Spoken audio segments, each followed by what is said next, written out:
So the wind's going that direction, you're just trying to go perpendicular to it, left and right, by edging really hard. So the kite's pulling you that way. Will you see Ollie's eye when he said that? Can you clip that, please? Can that be a Get clip? away with it. Please. That's the start. That's the intro sorted. Edging really hard. So me and Teo are just out there knee deep in the water, edging hard.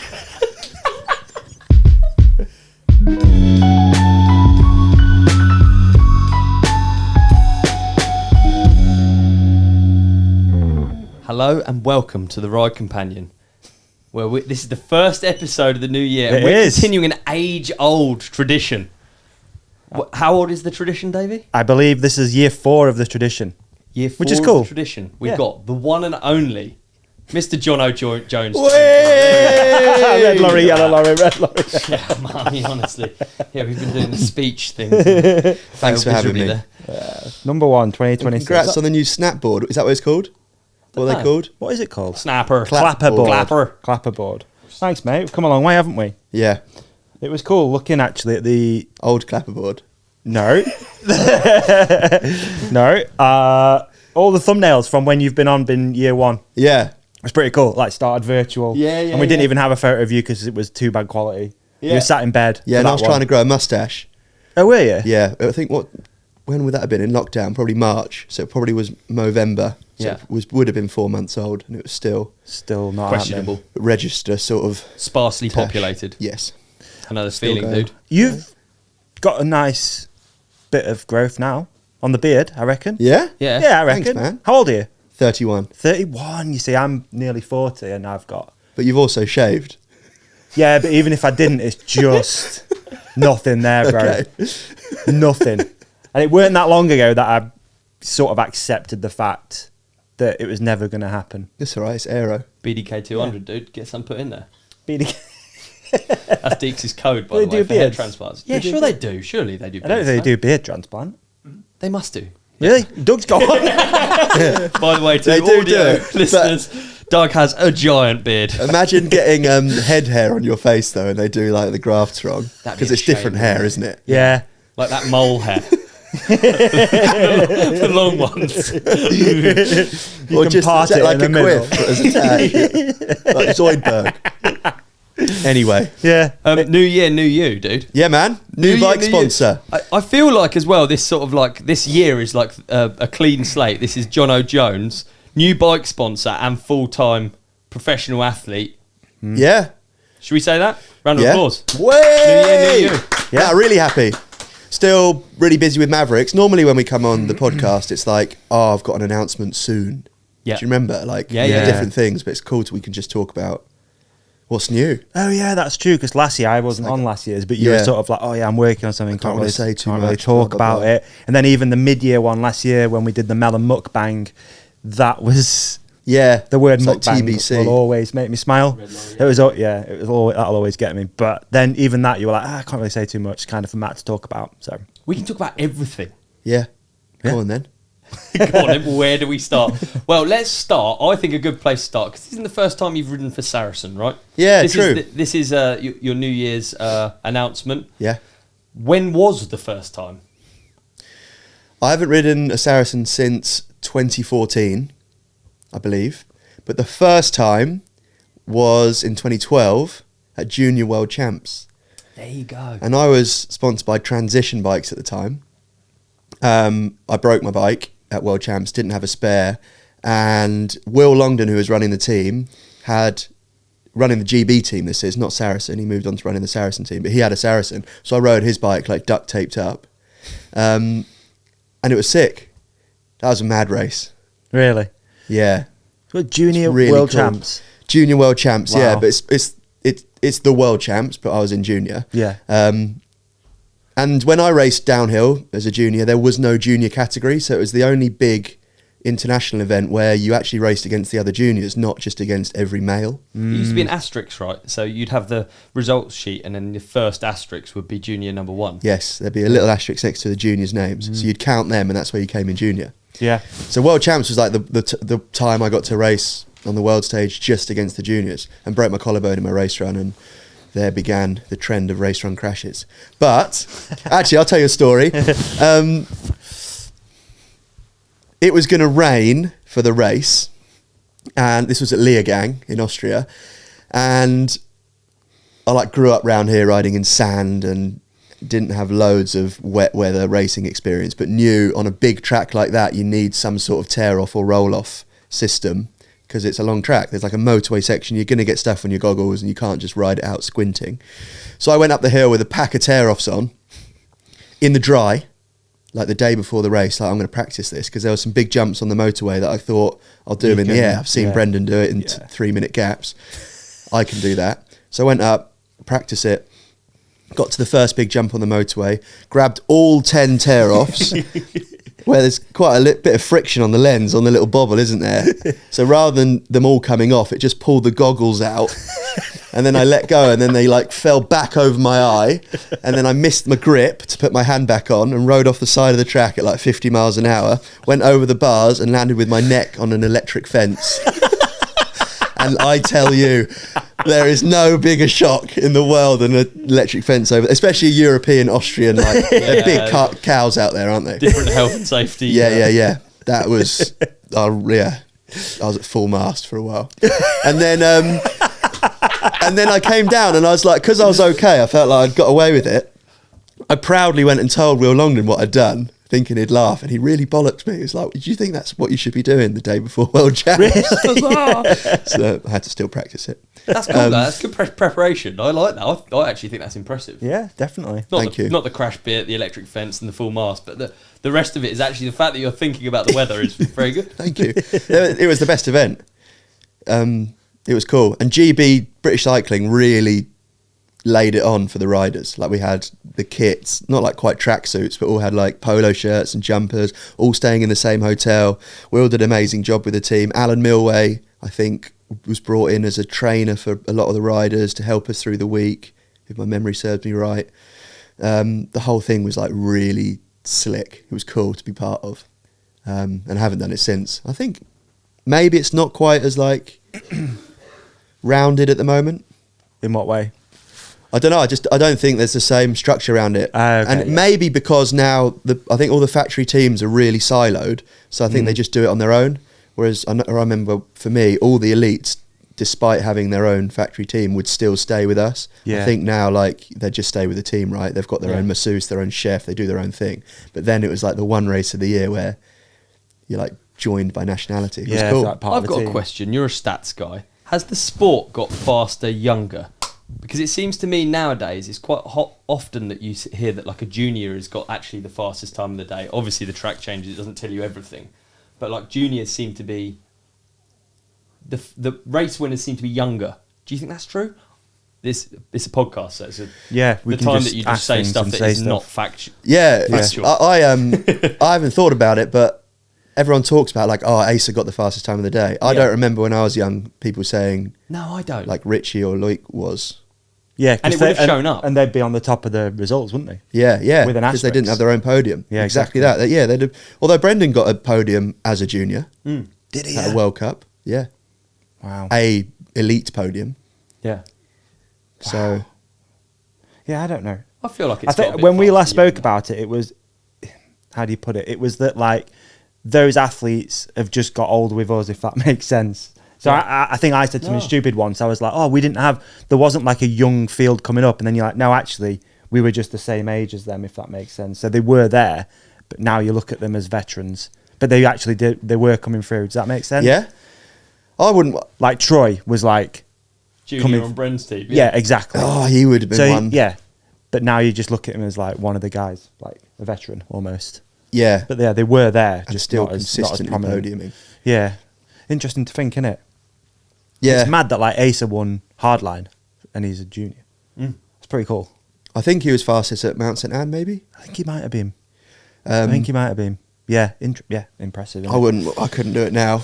World Cups, it's just so fast. When you did World Champs, then was that you got picked up through doing the British National Series? Yes. Or your World Cup results. You were doing World Cups as well at that point. Yeah. Oh wow. Yeah. Interesting. I was, because I was second year junior. So I did my first World Cup, the last round of my first year in junior, which was at Val de Sol, and I couldn't even comprehend that race. because it was like the first time racing a big World Cup track. I was doing really well at nationals, but I was riding like Kersus or Llangollen, and they were like, that was serious for me because I grew up at racing at Aston Hill or doing trails at Woburn. So the Welsh tracks were a big deal. I hadn't been to Fort William at that point. And then Val d'Isole was like, I'd never seen routes like it. The track walk, I was so scared and intimidated. And I did like, I think I did bad. I didn't qualify. Right. Because you still had to qualify in the elites. Okay. Yeah. And it was so eye-opening. But then I got that experience at the end of a season and then had like 5 months. And I was just leaving school, knowing that I was doing a gap year. So it was like, right. It was like enough of a bad taste in my mouth that it like made me really hungry. Okay. So I think it was cool that it went that way, actually. And at that point, you were self-funding everything. Yeah. Yeah, not on a team I had as such. transition. Yeah. I got bikes and a little bit of travel support, I think, and super supportive mum and dad that helped me. They didn't take me to World Cups, right? But like I'd jumped in with people like Ollie Burton or people like that, other older people that had vans and would just drive out there, and gave them a bit of fuel money.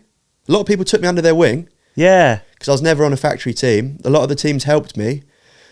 A guy called Paul Miles, who worked for the Giant team, would like help me spanner out the back of his pits. He was Danny Hart's mechanic. Yeah. There are a few examples like that, and you can't, because I didn't have like parents or a older person like strictly just looking after me. You kind of needed that because bikes break all the time at those things, and you often don't have the spare that you need because you just go out there with like hand luggage, a helmet bag, and your bike, just naive.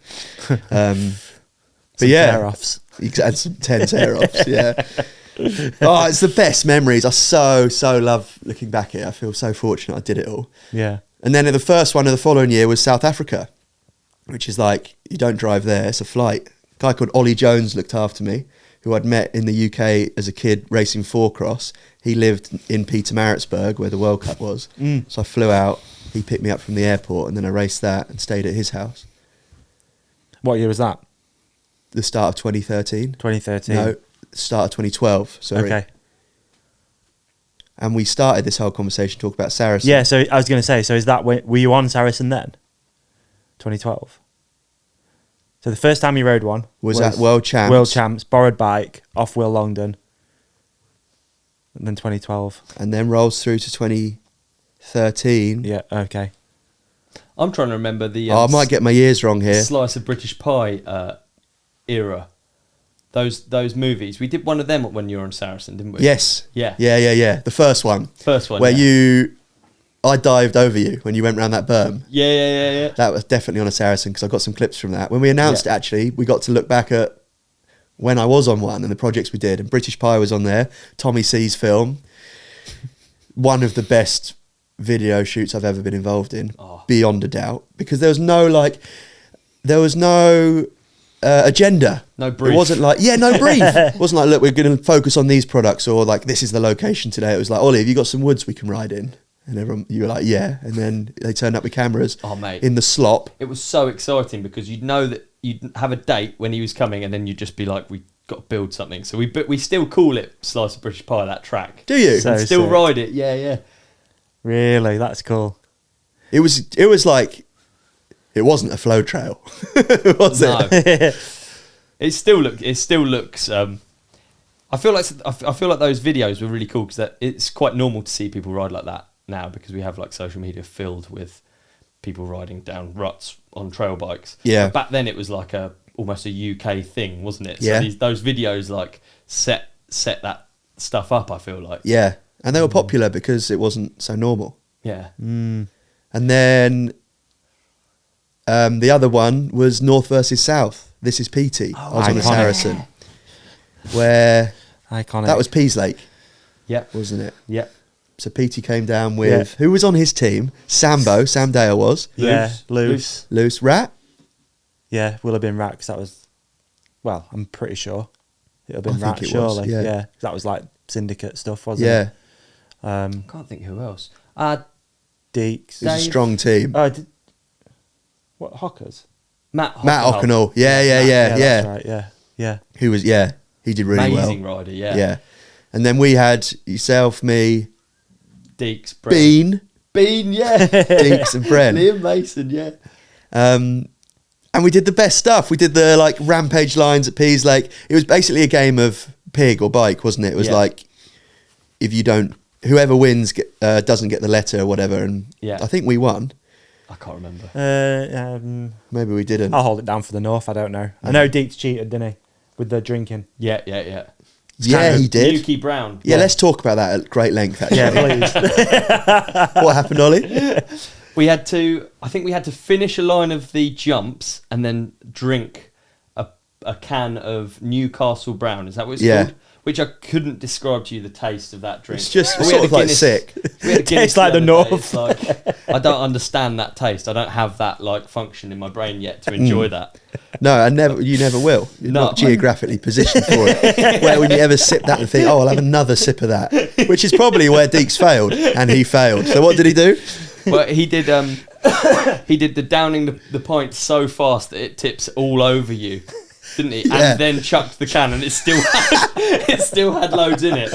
But unfortunately, that revealed that was his downfall. As soon as he chucked the can, it went with such velocity. It was obvious. It was full. Yeah. So what did the North have to drink? If you had, it might have been the same. Was it? In stepped Sam Dale. Not G&T. You know? I mean, what are we doing? Yeah. So Deeks would have been intimidated. Yeah. True. But Deeks, he was a beerman. So he was a beerman so he then. claimed. He was.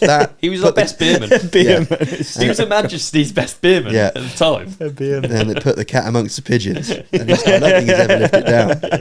It's funny thinking back because, like, This Is Peaty was so iconic. It was kind of a bit before its time, I feel like with the YouTube vloggy style. Yeah. Like Joe really agreed, actually. Like a series. Oh, and you couldn't wait for the next one. And it's funny because I personally didn't know you guys, but obviously I'm friends with Joe. So I was sat with him while he was editing it and saw you. Yeah, it's just weird, isn't it, how things work out, I guess, when you look back. I didn't know you at all, but I just sat and watched him edit it. Yeah. So good. But yeah, I feel like that, This Is Peaty was just insane. It was such a cool thing. I built that rampage line for that as well. Up at Peas Lake, that steep one. Do you remember that? Yeah. I built it on and I tested it on the morning. Yeah, it was for that. It was like a challenge trail. I didn't like that. I saw a horrific crash scary. the other day. Really? Yeah, I did. Over the bars. Oh my goodness, yeah. Like, he is tumbling down the hill. It's claimed a few, hasn't it? But when I watched it, how does he get that much front brake power to like, you know what I mean? Yeah. That's it, young lad. I'd have some of them. Yeah.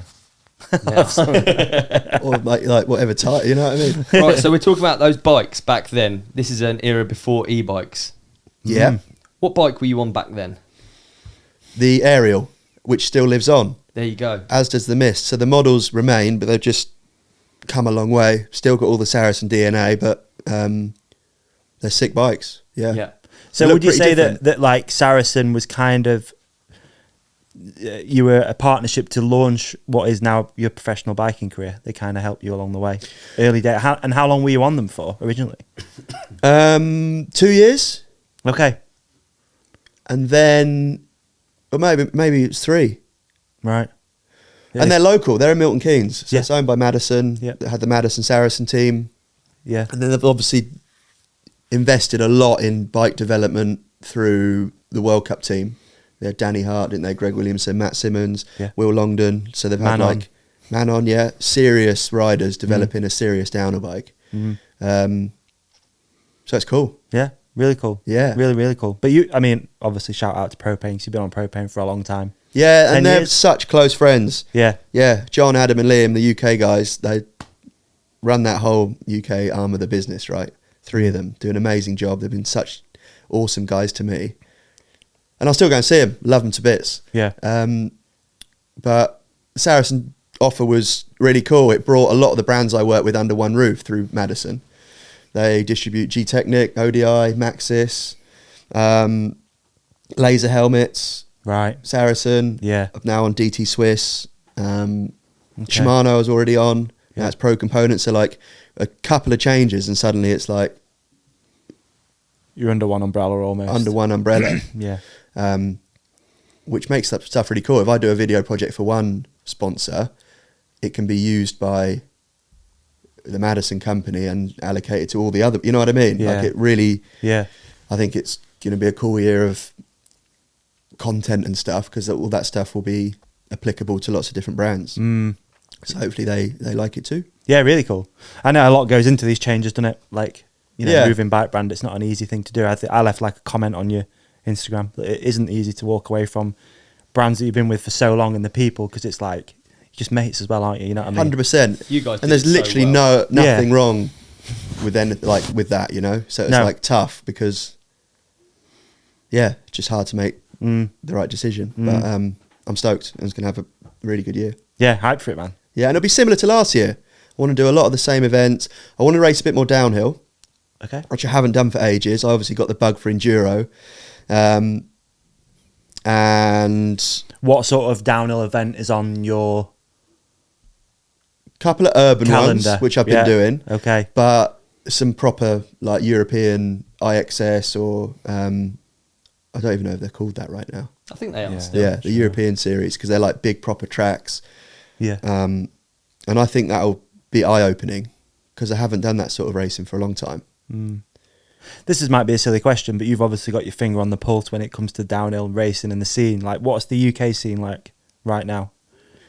Amazing tracks. Yeah. Still, I haven't done a national now for a little while, so I'd like to do some of those.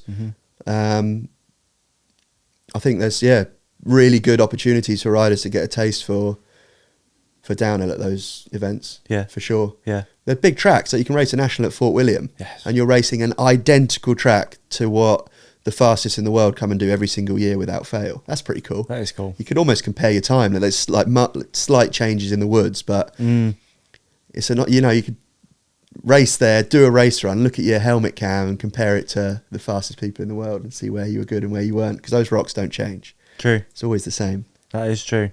That's a fair point. Yeah, I'm just not, even with doing this, like I'm just not personally that tuned into what's actually happening in the UK downhill scene. Yeah, you don't see as much from it because a lot of the top elites don't go to them as much. Yeah. When I did it, as I was a junior and around those years, all the, like Steve Peaty was there, Brendan was there, everyone was there. So it was like the best riders in the UK, always. So that was really exciting. And what that meant is then the magazine coverage would be really strong, or the video coverage would be really strong, because you're seeing your heroes at your national events. That'd be good. Yeah. Downhill racing for you, before you were following a path trying to be one of the fastest riders in the world.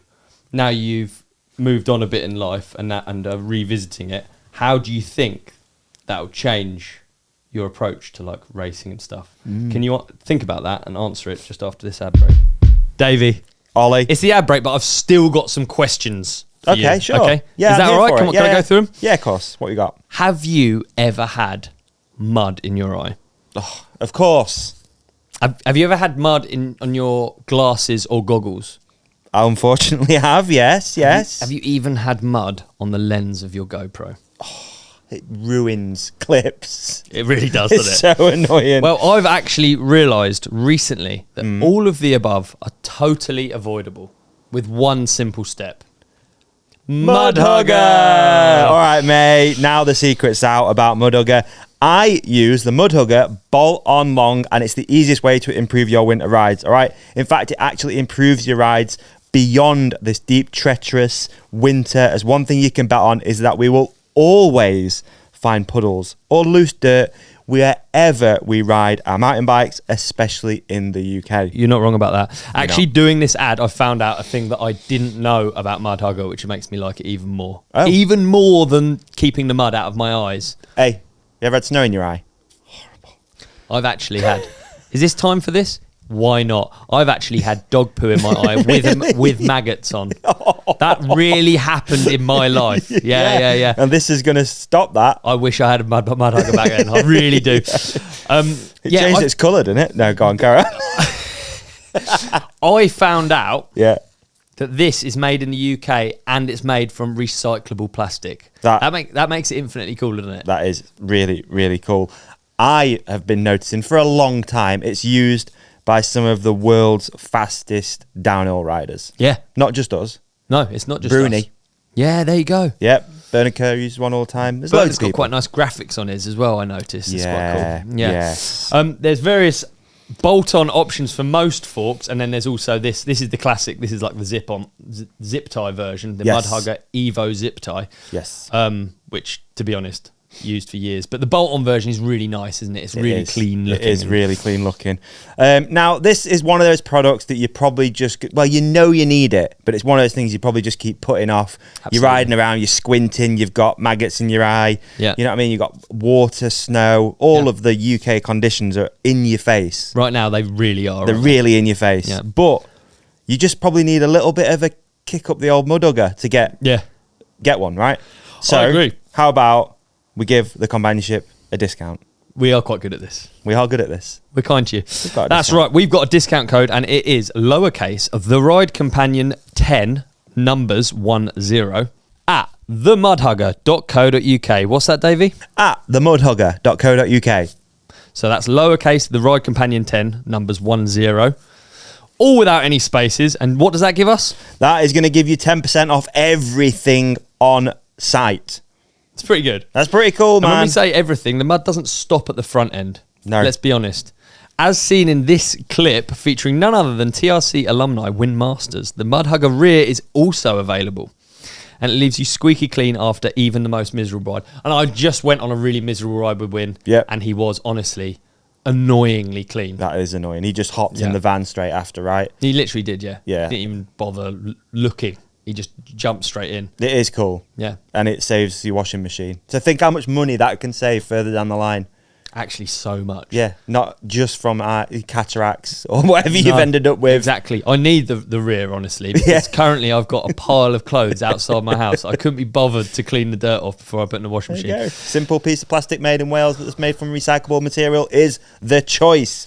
That's right. You're only one code away from getting yourself kitted out for the winter. The Ride Companion 10, once again, is the discount code. Get yourself one for 10% off at themudhugger.co.uk. At themudhugger.co.uk. That's right, Davey. At themudhugger.co.uk. Cheers, Mudhugger. We're back. Beautiful. What an ad break. And a new one for 2026. Yeah, nice. Maybe. New year, new ads. New year, new ads. Can you repeat the question, please? The question was before the break. Well, I guess what I was getting at is you're a very fast rider and racer, and at times struggled with the racing element of Yep. it. Yeah? Do you think that you're going to come back into downhill now with like a bit of like calm that you've maybe gained from not needing it so bad? I don't know. Great question. That's a really good question. I think yes, because the races I have done, enduro helps you level out because you learn that you can't go 100% everywhere. I was like, Trans Madeira, the first big enduro I did, was labelled Crash Bandicoot because I'd crash every single stage because I'd do it all like a downhill race run. And then you learn 100% won't get you to the end mistake free, nor will it get you to the end with any energy. So you have to like tail it back and ride the main line with confidence and just be fast but not aggressive necessarily. So that taught me to be a bit more reserved. That won't win you any downhill races, but I think I was a bit hot-headed for many years, which sort of put me off downhill. So yeah, I think I've learned some skills that will make me calmer. I'm super lucky I don't have results pressure externally, because if I can make some cool videos and get some coverage from it, then that's kind of my job. It's not to win, thank God, so I won't be winning. But I'd like to try for my own good. So I'll give it some. Downhill's moved on. Everyone's really fast. It's so intense. But I've missed it. So I'm excited to do some of those races on a sick bike. Wicked. Yeah. We rode the EWS trail in Slovenia, Jono and I. Yeah. And I noticed that we're quite similar in that this is a theory I came up with, right? So I think we've grown up around 1 minute 30 hills, so we can sustain incredible pace for 1 minute.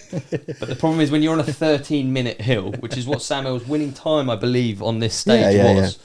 So basically we would just take it in turns, who goes in the front. Yeah.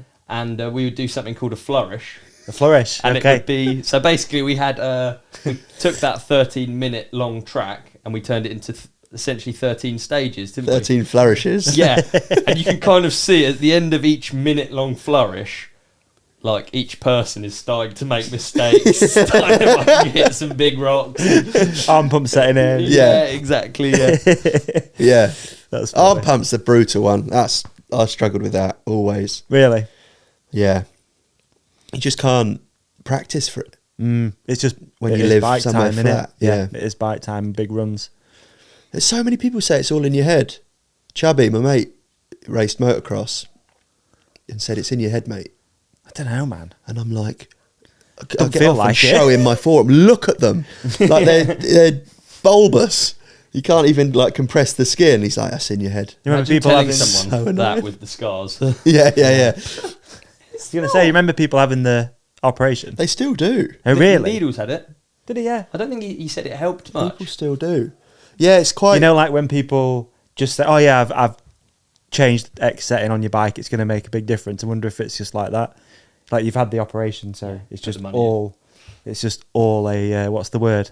Placebo. Placebo. Yeah. It's just all a placebo. You just got 2 scars. Yeah. No more arm pump. I think never if you're found calm anything. and breathing, it does make a massive difference. And It an has to, aspirin. right? It I has was to. having aspirin before the mega avalanche. I've noticed a big difference with more powerful brakes. Yeah. I'm not a big fan of more powerful brakes, and then you go somewhere really long, and as soon as you've got more powerful brakes, like the Mavens, for instance, Insane. you can just, as soon as you learn to regulate that power, you're literally just not... Because I never thought of this, but when you brake, it's very difficult to squeeze that finger as tight as you can, and none of these are affected. Yeah. So basically, every time you're braking, you're squeezing your whole arm. Yeah. True. So if you can just regulate your brakes and squeeze less hard, then you're also squeezing the rest of your hand. Like, Yeah. I semi-agree it's in your head, but semi-agree. Like it's in your head in the way that you need to always remember to like breathe. Chill. Yeah. And Yeah. maybe just stretch your hands a little bit over it. also, Take a tear off. If you become someone who gets arm pump, then that's just part of who you are, and Yeah. you just always get arm pump. Then It's probably like erectile dysfunction. Probably It's like is. once you've thought about it. It's which brings like us to our next sponsor. Blue Chew. It's just like ED. Yeah, who knows? Interesting, isn't it? It's So, just yeah. like that. It's just like ED. So, Saracen. Yeah. Excited. Hype for it, mate. Really, really cool. Really, really cool. Thank you. When did you start? It's a bit intrusive, maybe. But like negotiating these things. People might be interested to know. Like these deals are done quite early, aren't Yeah. they? A couple of years ago, Was it, actually, yeah? there we started talking about it, and was already on propane, Yeah. having a good time, and then each year we'd sort of talk about it. So it's been. I know those guys though because I've ridden Yeah. for them before. So it's not like like an email that just lands. It'd just be like a catch up at an event. It'd be like, hey, what's up? And then we talk about it. So it's happened Yeah. really naturally. Yeah, it's nice. Really It's cool. Good timing. Good time. It'd be good. Yeah. I'm excited, man. Yeah. Same. Looking I forward bet to there's it. some stories of some. I have a bit of a story of like the full ones that feel very sneaky and mean. I do. What do you mean? Well, I was on DMR. I still am on DMR, Oh. but I was head to toe DMR, and when Focus first joined, I felt so bad because it really felt like I was like talking behind, and I've been on them for 13, 14 years, so I Yeah. really felt really naughty, and I bet there's some others that feel that way. Because I think when you ride for someone for a really long time, people stop even thinking of you as being available. It's like, Yeah. Same again next year. Sort Yeah. of email. yeah, I remember I had to sign a bit of paper, and it was like literally behind the booth at Eurobike, the DMR booth. Oh, It felt right. so sneaky. We'd all Yeah. talked about it and everything, and it was all, but it's always a bit of a worry. Makes Yeah. it a lot easier if you already have a relationship and know people, I guess. It's just a small industry. And I think in bigger sports, there's probably an agent that's looking after all this stuff. And then you just like get presented with some offers. It's like, I've gone for this one for you. Whereas we are typically friends with the people that support us, right? Yeah. So it's weird. I found it similar. Yeah. It's a hard conversation, but yeah. Yeah. I think Propane guys that's- are legends, man. I think that makes it better because then you're like more linked to the brand and it's more real then, rather than I guess in racing it's less like that. Maybe seemingly people move around on teams, but yeah, we're definitely in that period at the moment, aren't we? Of people chopping and changing, jumping around, this and that. So yeah, it's cool. Stoked for you, mate. Really Thank you. Looking forward to seeing what comes from it. Yeah, stoked. And still super busy with Mavrix. Wow, yeah. Still pretty full time with that. Yeah. So what does a week of Jono Jones' life look like at the moment? Wearing a few different hats. Yeah. Busy as always with biking and then the other job, which used to be finance, and now it's been Mavrix. So I go and see the development team in Leamington Spa a couple of times a week. What does that look like? An office where they're all in there. There's multiple games being worked on in the same office. But that's we've got insane, though. Do you appreciate how insane that is? What? Well, it's an office of people working on a virtual world of mountain biking. That's insane that you're part of it. Pretty cool. It's such a cool job because you see things come to life that feel familiar. That's my passion, and I get to have an input on it. So it's like, no, change that lip, or let's move that landing, or the rider's landing animation's not quite right, and this is what whips should look like, and this is what the controls for tricks should be, because that's how they feel when you're a mountain biker. So it's like, we've just tried to make the most realistic mountain bike game, and we have. So it's cool that Matt and I get to feed into that, because we've got that's what we know. Yeah. And I guess it's just always evolving. Every aspect of it can permanently evolve. It's not like in the olden days where you got a game and it was on a CD and it's just printed. That is the done. game. Yeah, it comes in a cereal packet. You're doing it the whole time. It's always changing. Yeah. And that's cool. We've got a really cool community of our players that talk to us and suggest things that we listen to. And once they've got the game, they're getting all these next updates for free. So they're actually feeding into the development process, which is sick. And that will continue. We're launching soon onto console for PlayStation and Xbox on January 22nd. And that will bring in new players that will have new ideas that will get developed into future updates. So that's really sick. And you're right, it's different to how I used to know games, when it was a disc and you'd then wait for the next game rather than an update to that same one. So in the current landscape of gaming, will there be, for example, a Mavrix 2, or will it just always be evolving? Yeah, good question. We're just focused on this game. Like, we've got loads to do to just keep making it sick. We've got really cool ideas. Like, we split it up into like content and features. So features are like different modes or different activity, things like that. Whereas content would be like customization items, or a racetrack, or a slopestyle course, or a free ride line. And we want to keep adding to both those piles. So there's more to do in the game, but there's also more like activities and modes and ways to play against other players and things like that.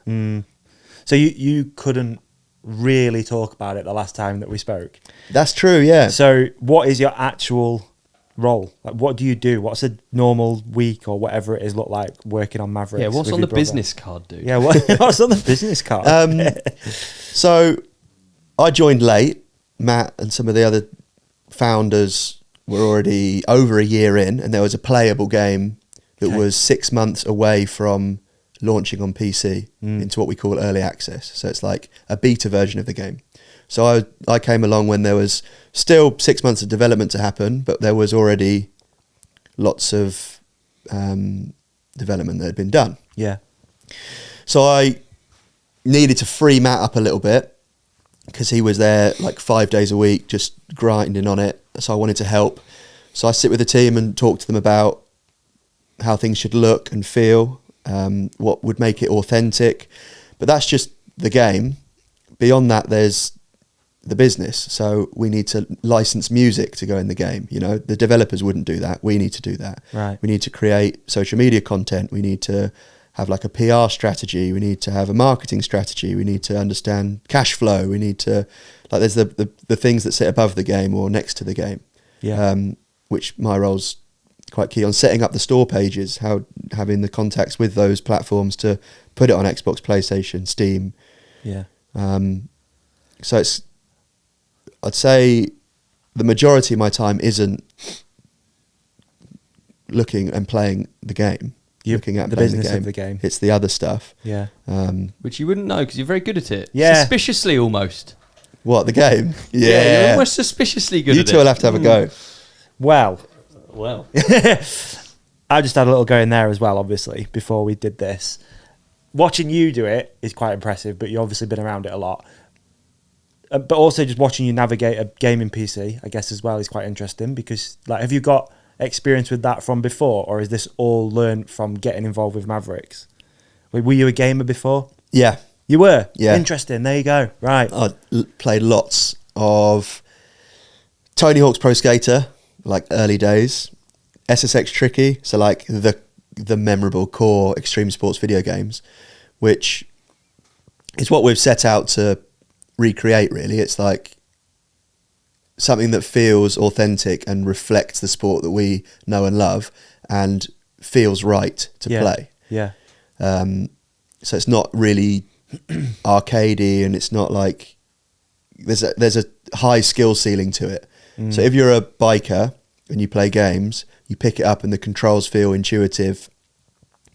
You can move the rider around and everything reacts as you'd expect. But that's not always easy. So if you pick it up and you're not a rider or you're not a gamer, it's like, okay, let me work this out, and then it starts to click. And we've seen that. We did a launch event, UK Molly, in London when we launched the first like early access launch. I was mid-pack. I just want to let you know I was mid-pack in the race. But we had sick riders there, and then a lot of them hadn't played games before. So you're explaining like, this is the steering, this moves the rider's body around. It's like, okay. And then you realise, okay, right, if I move the body like this, I'll do a whip. And if I do it like this, I'll do a scrub. And it's like, that makes sense. Yeah. And a lot of those guys, by the end of that day, when we had a big like leaderboard race amongst us, we were all pretty tight for times.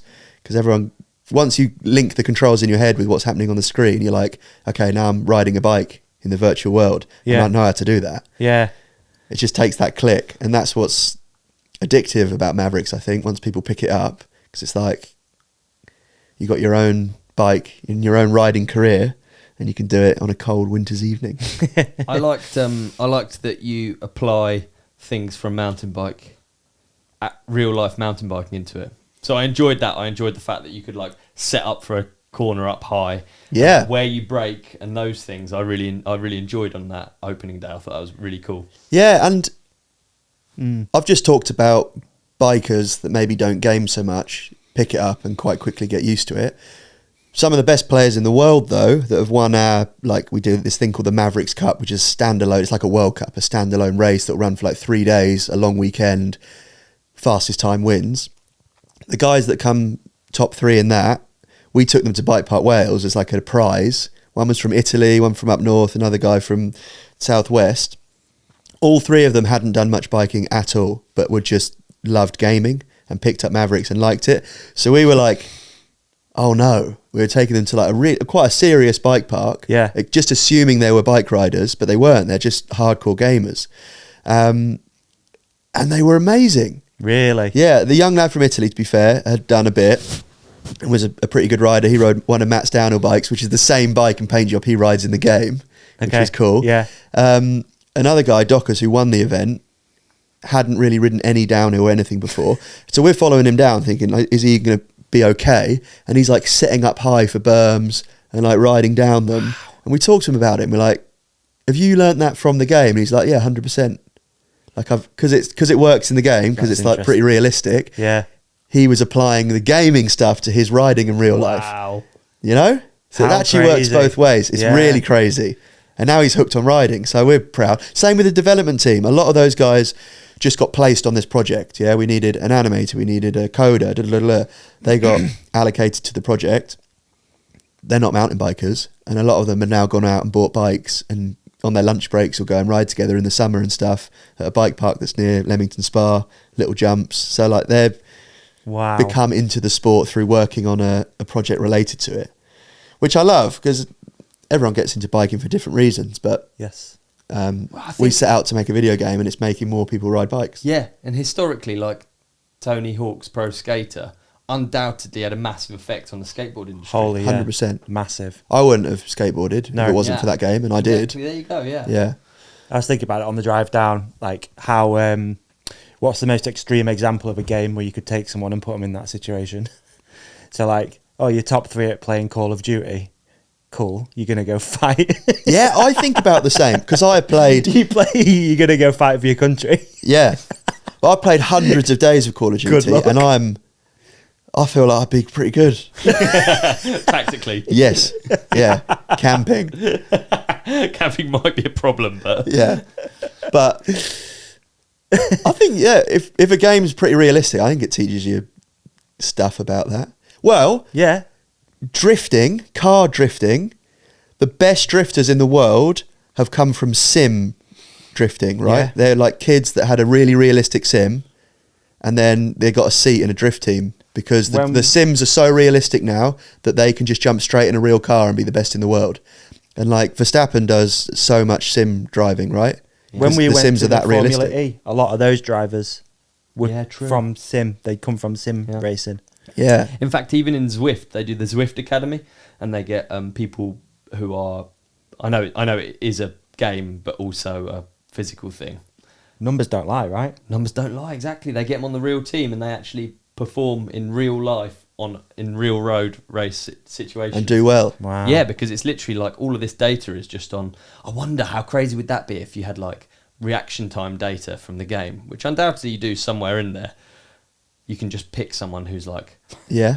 you just find someone who's got incredible reactions, Yeah. and then just. Well, the games are so realistic now. I mean, like, you probably couldn't do it when I was gaming, PlayStation 1, PlayStation 2, but Tetris. I'm going to get, Tetris, I'm good at that though. But like, imagine, like a good sort of war game or something, some sort of shooting game now. I bet it's somewhere close. Oh, for sure. Yeah. Even with like with bullet drop and All like right, maybe shooting's a bad example. Let's take that out. yeah. He's good on a roof, yeah. No, I agree. It's blurring the lines We've between. got a job for you. Yeah. What a world we live in. Yeah, what a world we do. I've got a question for you. So you have, let's say, worked with your twin brother in some respect for all your life. Yeah. Is this the first time you've actually worked together on an actual commercial project, like actually worked together? Yeah. I think so. how Other has than that maths been? revision. And what? There you go. We do all that What together. have been your like takeaways from it? Like, working with Matt. So good. I think we're twins, right? I'm 7 minutes older. I always say to people, Get being right an in older there. brother, you feel like you just know a little bit more. Maybe that's just weird. I don't know. But you've got younger brothers, haven't you? Like they might know something about their thing and you'll be like, have you thought about this though? And it's like, well, you know what I mean? It took me to work with him to realise he just knows so much more about everything. And he's so good. He's the boy. He works so hard. I think he's, the best. So I'm like, he's my boss. So I'm pretty lucky. Because now I'm learning lots from him. That's really nice. Yeah, he's Isn't it? sick. Because there's a lot of families that can't work together. Yeah. No, I think, I'd ring him up, be like, oh, not sure about this. It's like, that's the answer, bang, bang, bang. I'm like, okay, yeah. And he's right. Yeah. He's Mate, cool. can you imagine, I know you go on about it, but, when you were young, started out riding, that you'd be doing this? It's really quite insane, isn't it? No, and I've jumped around loads. Yeah. Wanted to be a pro rider. Yeah. Did that for a few years, went to university, pretty much stopped riding. Studied a degree that I then didn't work in, did mechanical engineering, went into banking, did that for 7 years. And then Matt made me quit to make a video game. Biking's been sort of the theme throughout that.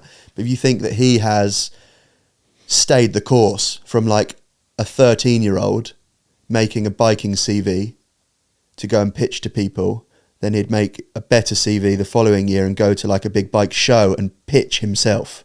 And then at Eurobike, it's like you learn to sell yourself, promote yourself while having to perform in the sport. And that, despite him doing different projects and businesses and things along the way, like actually the core of his career hasn't changed. So it's no wonder he's good at it because he's been doing it for so long. He started so early. Yeah. Each of my things lasted a few years, but they're pretty fresh. So you constantly sort of, it's like, I don't know. The Dunning-Kruger effect. you're You like- get the really exciting fun bit where you get better. Yeah. And then you start again as something else. But You he get has a stayed the course. So it's like, it's no wonder, Yeah. You think about it like that. Most people don't start their career until they're 18, 19, 20. He had a massive head start. Yeah. What would the young Jones brothers have thought about this virtual world of mountain biking that you can play on, and almost there's endless possibilities, there's endless things you can do? Obviously, you couldn't even comprehend it then because computer games weren't like that. But like, what would, in your head, what would you have thought of this? Would this have been something that you would have spent a lot of time on? Yeah. Well, we did Downhill Domination. We played a lot of that. And what how a good game. was that? Unreal game, yeah. There was Compared no to other this? option. And it was, you could do like 600-foot drops and, but that was the mountain biking game. Ours is based on something more realistic. It's got accurate physics and like actual value for G, actual air resistance, actual rolling resistance, all those things, So it's more realistic. But if we had that back in the day, I don't know if it would have worked. Like, I don't know whether that could have supported that tech. Certainly couldn't support multiplayer. Like, this is multiplayer, you play with your friends, you're in the same world with them. So the game's come on a long way, and it's the time in our lives where we can do something like this. So it all feels right. It's wicked. For a gaming developer, I know we're jumping all over the place, but like you just mentioned like G, wind resistance, the way the rider performs. How hard has it been for them? Or is this like a project that they're like, yeah, it's easy, man, like we can do that, no problem? Or are you like pushing them as well? Yeah. They're the barrier, not the barrier, they're the piece between like us and our ideas and actually being able to see it come to life. Yeah. But there's a lot of intricacies to mountain biking that you don't realise until you start coding things. I'm trying to think of an example. Like the way the rider lands in the game. If you land a little bit skew whiff, you might get like a speed wobble. If you land a bit more skew whiff, you might drift out, but you might also high side. And it depends which way you're leaning. Yeah. But then that then varies. If you're landing a 360, you're like rotating, you're not moving across the ground. So suddenly it's like we'd work out all this stuff for like drifting and based on angles, and then you implement 360s into the game and suddenly the angle of landing is different because it's not like a lateral force, it's a rotational force, and you have to like work out all new things, but they wouldn't know that. No. So it's constant just iterating and testing. It's got to be a really fine line between the rules of physics and actually what is fun to play on as well. Yeah. I imagine that's almost the hardest bit, because otherwise you get a list of all of these rules that we all live by in the real world.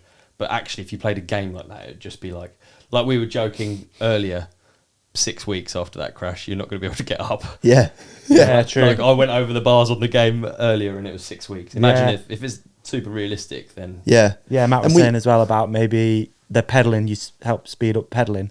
Because if it was realistic, it'd be like you're pedaling up a hill for so long. It's a tightrope. We want to make it authentic and we want to make it fun. And to make it fun, it can't be completely based on real life. Yeah. When we launched the concept that we were doing this before the game release, people were like, oh, make it super realistic. Like, get punctures or like snap spokes and definitely snap chains, and like maybe you have to change your headset bearings. And suddenly it's like, whoa, I don't know if I want to do internal stem routing of my cables before I have to ride. Cable routing. Oh. So that's a good point, yeah. And that's for us to decide, really. It's not a simulation. Have you ever played those sim racing games? No. Heard it here first. It's not a simulation.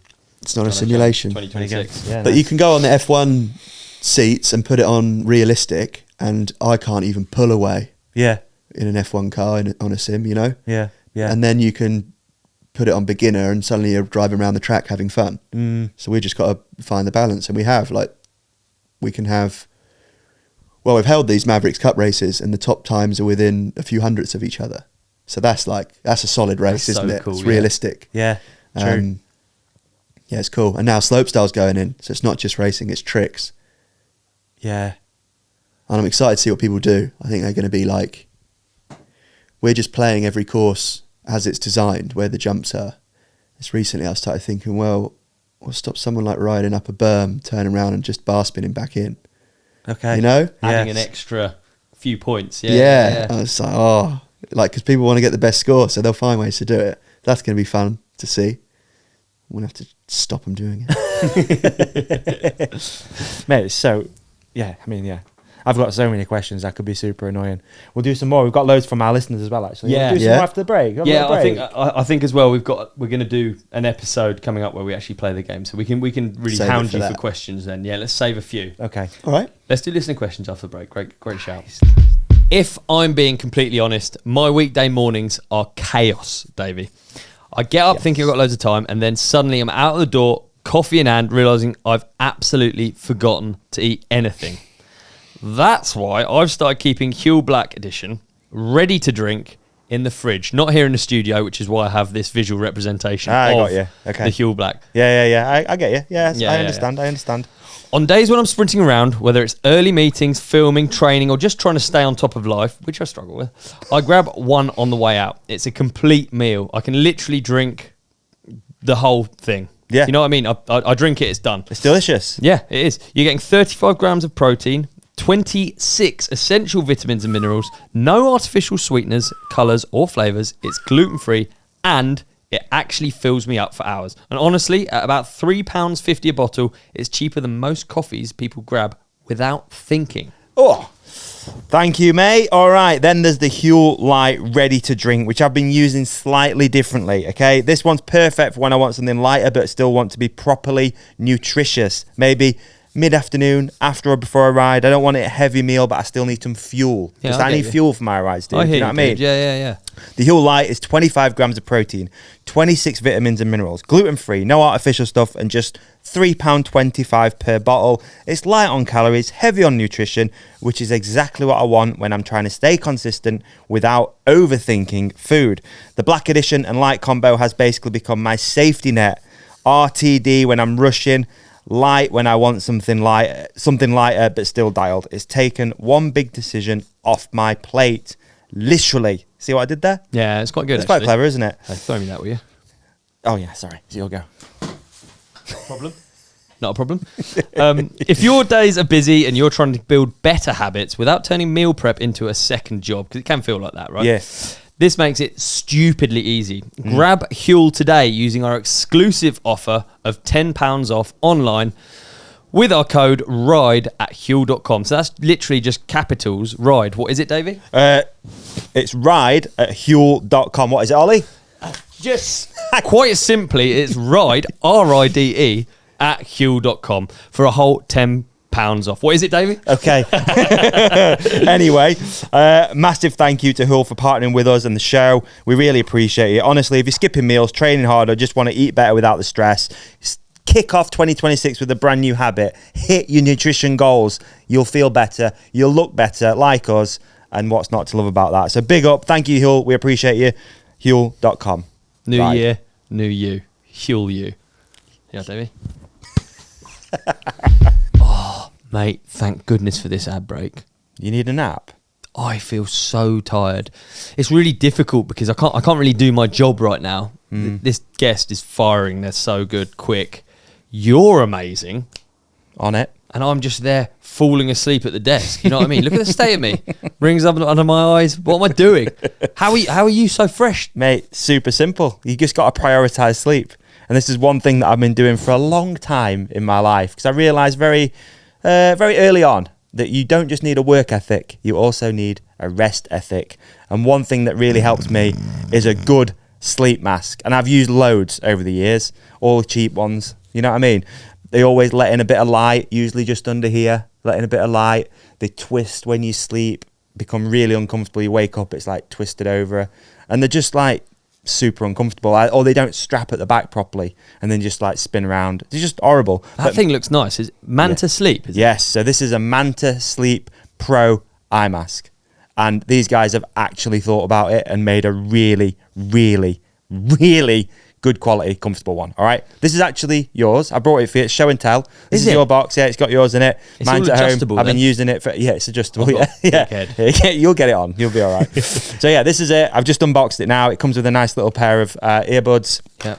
Come with a little like carry case as well, so you can take it traveling with you, and you Nice. get a couple of stickers, and we all love stickers, don't we? Yeah, absolutely. So let me tell you about some of the features of the Manta Pro sleep mask. Okay, Please do. it is the most advanced sleep mask, scientifically the most advanced sleep mask. It is designed to be the most breathable, comfortable sleep mask money can buy.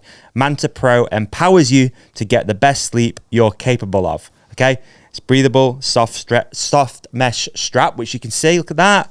Cooling perforated foam on the eyes. It's lovely. Unique C-shaped eye cups for side sleep, because that's one thing, again, with some of the not so good ones.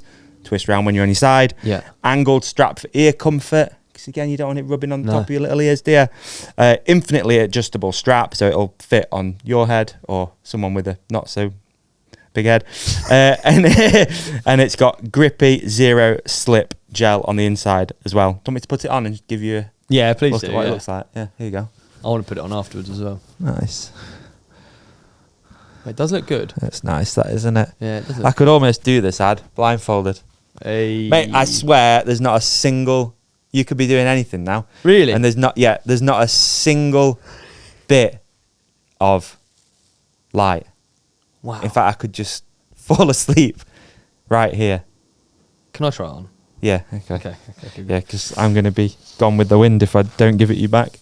Okay, so There you go. have we got anything for the companionship that can get them Of course on we board do. with it? Of course we do, dude. So they don't just do a sleep mask. They do a white noise machine, which we've got over there, which I've been using at home. It really suits you, actually. Yeah. I've been using that at home. It plays like ocean sounds and just helps you go to sleep if you're struggling. If you live in a noisy area, like, it is hard to get to sleep sometimes. And with this, you've got everything covered. You can't see any light. You've also got the white noise machine, the earbuds. You're going to get the best night's sleep of your life, thanks to Manta Sleep.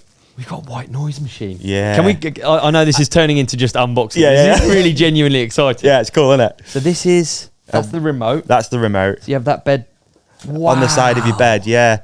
Because I think we probably both had this. When there's like a fan noise, I Yeah. sleep a bit better, I think. So what you do, it says in the instructions, actually, I was reading it. So you put that like kind of close to the noise. So if it's coming through a window or a door, you put that there and it kind of drowns it out and Oh, makes it easier really? to sleep. Yeah, which is really cool, isn't it? Oh man, I wish we could put it on now and just fall I know, asleep. I know, mate. But let's be real. Good sleep means better days. Yeah. Means more riding, which more time to do cool stuff. So, yeah, I'm a massive fan of prioritizing sleep, prioritizing rest, and yeah, having Manta Sleep on board with us for a little while is super sick. I couldn't be more stoked for this one, to be honest with you. Yeah. This is a bit of me and a bit of you now, hopefully. Absolutely. Yeah, 100%. Too Anyway, right. going back to what we've got for companionship, head to mantasleep.uk. Have a little look around. Look at all the different sleep masks. They've got all sorts of different ones. Pro, Silk, Original. They've got one which plays sound, which is absolutely amazing. They've got a cooling one. They've got loads, dude. They've got add-ons as well. So you've got a sleep journal, earplugs, nose vents, blackout stickers. Oh my This is the goodness. one-stop shop, really, for all of your sleep needs. They do bundles as well, which They is do really kids. nice. They do kids stuff. They do kids stuff as well. How amazing is that? Yeah. Hey, I'm just on the website now, and I can't believe how many products there are. And it's no wonder, really. Think how much of your life you spend asleep. You might as well make Great it good point. sleep. You might as well make it good. Absolutely. Why make it bad? Absolutely. Make it good. So yeah, head to mantasleep.uk, enter the code The Ride Companion. What is it, Ollie? The Ride Companion. Of course it is. That's going to give you a whopping 10% off. Oh, amazing. Hyped. I'm looking forward to some good sleep and just, yeah, enjoying it, man. Prioritizing it. I love this stuff, as you can tell. I know, eh? I actually can't wait for tonight. Rock and roll. Bed at 9. Thanks, Manta Sleep. Thanks, man, to sleep. Appreciate you. We're back in. We're back. Hey, you just went to South Africa. Yeah, I did.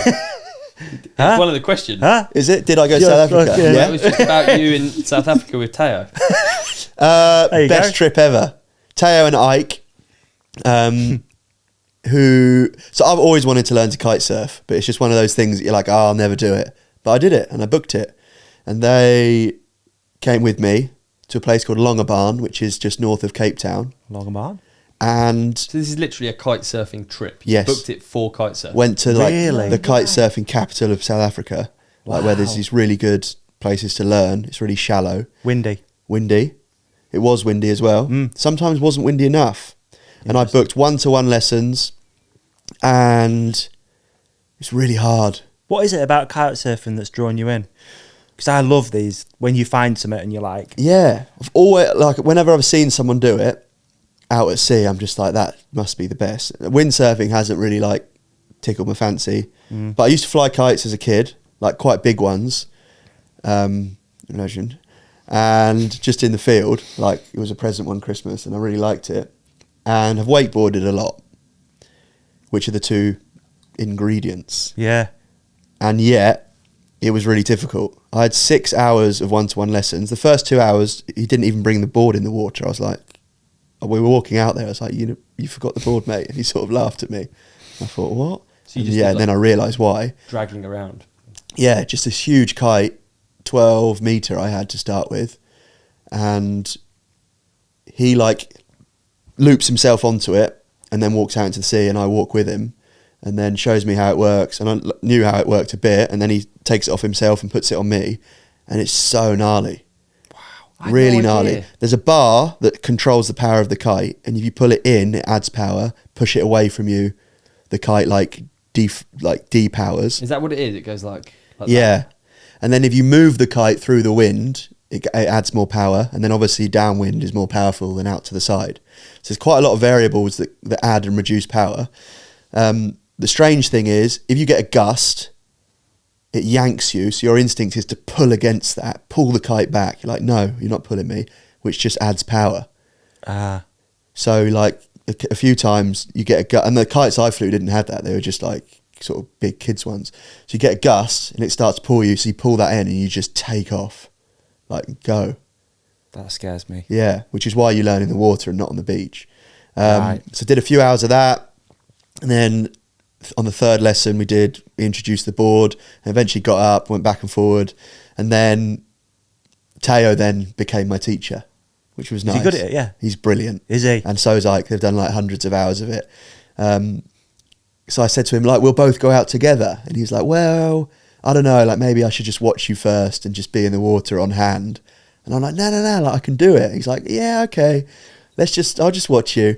He was right. So he did the same. He like took the board and the kite upwind. I walked all the way up the beach, and then he put it on me, and then I just started crashing. Because when you learn, you've got like an intercom on your helmet, and the instructor's talking to you. Because if you can get up, you just quite quickly go out of earshot. Yeah. So then they're still able to say, okay, like bring the kite up, maybe think about crashing because you're heading towards that thing. And then when you're in the water, he's like, yeah, okay, it's clear on your right because there's loads of other kite surfers in the sea. He's like, and go now. So you've got all that information. And then when Teo, I didn't have anything.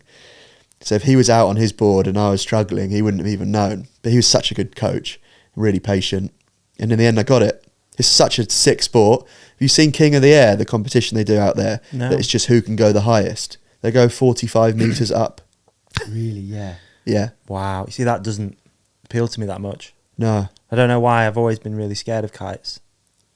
Yeah. Yeah. I don't know why. It's just one of those things. I've been a youngster. I think you get a kite, you're like, whoa, feel yourself get Mary Poppins. It's like, it's not for me. Yeah. And you're tied to it, but there's like a release thing. You've got to pull they call it the donkey dick out and then take the loop off. And then you're still attached, but that completely depowers it. It's just like a limp kite. And then there's like a final one, which just lets the whole thing go. But in the old days, apparently, not even that long ago, maybe 15 years ago, they didn't have the power bar, nor did they have the release thing. So what? So two handles? You're like, yeah, but I think you're still tied to it. Yeah. But no way to let go. And people would die. They'd launch the kite, they'd get a gust, and they'd go like out the beach across the car park and like hit a hotel. Really? Yeah. That did happen. They learned the hard way. And then they introduced these like safety measures and ways to power up, power down. So how long were you doing it for? 4 or 5 days. Did you get air successfully? No, not once. Really? Just went left and right. Try not to lose, try not to go downwind, you know? Yeah. So the wind's going that direction. You're just trying to go perpendicular to it, left and right, by edging really hard. So the kite's pulling you that way. Will you see Ollie's eye when he said that? Can you clip that, please? Can that be a Get clip? away with it. Please. That's the start. That's the intro sorted. Edging really hard. So me and Teo are just out there knee deep in the water, edging hard. So, how many more trips are you gonna have to do before you get air, dude? I want to see Jono Jones get air on a kiteboard. They can. Teo and Ike were doing backflips and all sorts. Just like so easy. I don't know. The tricks don't appeal to me. The getting air does though. The tricks look like they lack physics. It's like it's just sort flailing. Yeah. Yeah, you're just sort of spinning around and around and around. And how would you do it together? Because you can't cross. Because then you get your kites. When they go out together, Kites. they can like talk. They can go along next to each other and be really close, like high five each other, talk, No way. edge together. each other. Edge together. Yes. Just look at each other doing it. Yeah. Edging. Yeah. Interesting. So kite surfing, stoked. There's decent places around here, I think. There's a big water sports place, isn't there, near Milton Keynes? Yeah, I haven't looked in the UK. Yeah. I feel like it's It's not a UK hobby, is it? Somewhere else. Yeah, it's not a UK hobby, is it? Yeah. Let's be honest. Yeah, you might have ruined the old learning in the UK experience by going to South Africa. Yeah. Right?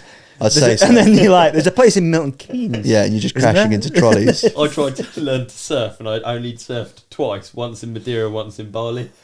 The thought of going to Bristol. Chichester Yeah. Harbour, you know what I mean? Yeah. No. Scratch that itch. Yeah. That's funny. It's cool when you find something new, Yeah. isn't it? Just like a different hobby. Happens less and less. Yeah, it does. I agree. It gets harder. So I was pleased. Yeah, that's cool, man. And What would yours be, boys? Mine's metal detecting at the moment. Yeah? Yeah. What, you're doing it or you... Yeah, that's got the one. Yeah, Okay. got one. Yeah, yeah. Nice. Funny story. I went metal detecting in the field behind our house. Obviously didn't find anything. Like, got one beep, dug down, fucking nail, and then another beep, gas canister, and then I did like probably 40 minutes, just metal detectoring. and then looked down, weren't even turned on. No way. And I knew that was gonna happen, but I can't believe I let it happen. I was Oh, I was no. like, you idiot. What? Have you been back over that ground? No, not 'Cause yet. No. It's undetected. Could be coins, Yeah? ring pulls. That's why Could they be kept ring all of pulls. them. All of the coins were there. in Yeah, that no, bit. yeah, and I'm like, oh, this is crap, and then yeah, You wasn't need a even light on. or something. Surely that must be quite a common occurrence. What do you mean? Would you know that, like, for instance, we were at Bike Park Wales the other day. I did nearly the whole day in opposite filming mode. So I filmed the uplift. So like, Yeah, I know that. oh And man, they're often on the- breaking. Oh, I see what you mean. It's often on the best day as well. Oh, Yeah. and you're like, right, this next run's going to be amazing, and then boop. Then Yeah. you turn it off. Yeah, turn it off. Okay, But opposite. surely film there now. must be a little light on the detector to show. No, it's got a whole screen.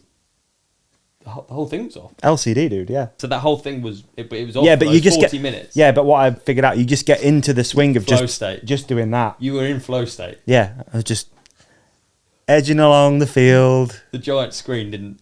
What's the in the metal detectorist community? What's the dream find? Good question. Yeah, what are you Well, what's searching your- for? It's like a I think, deeper like, question, but yeah. also it's. Yeah, it's a good point. What You're are you searching for, looking? David, What are yeah. you looking for? Yeah. What are you actually searching for?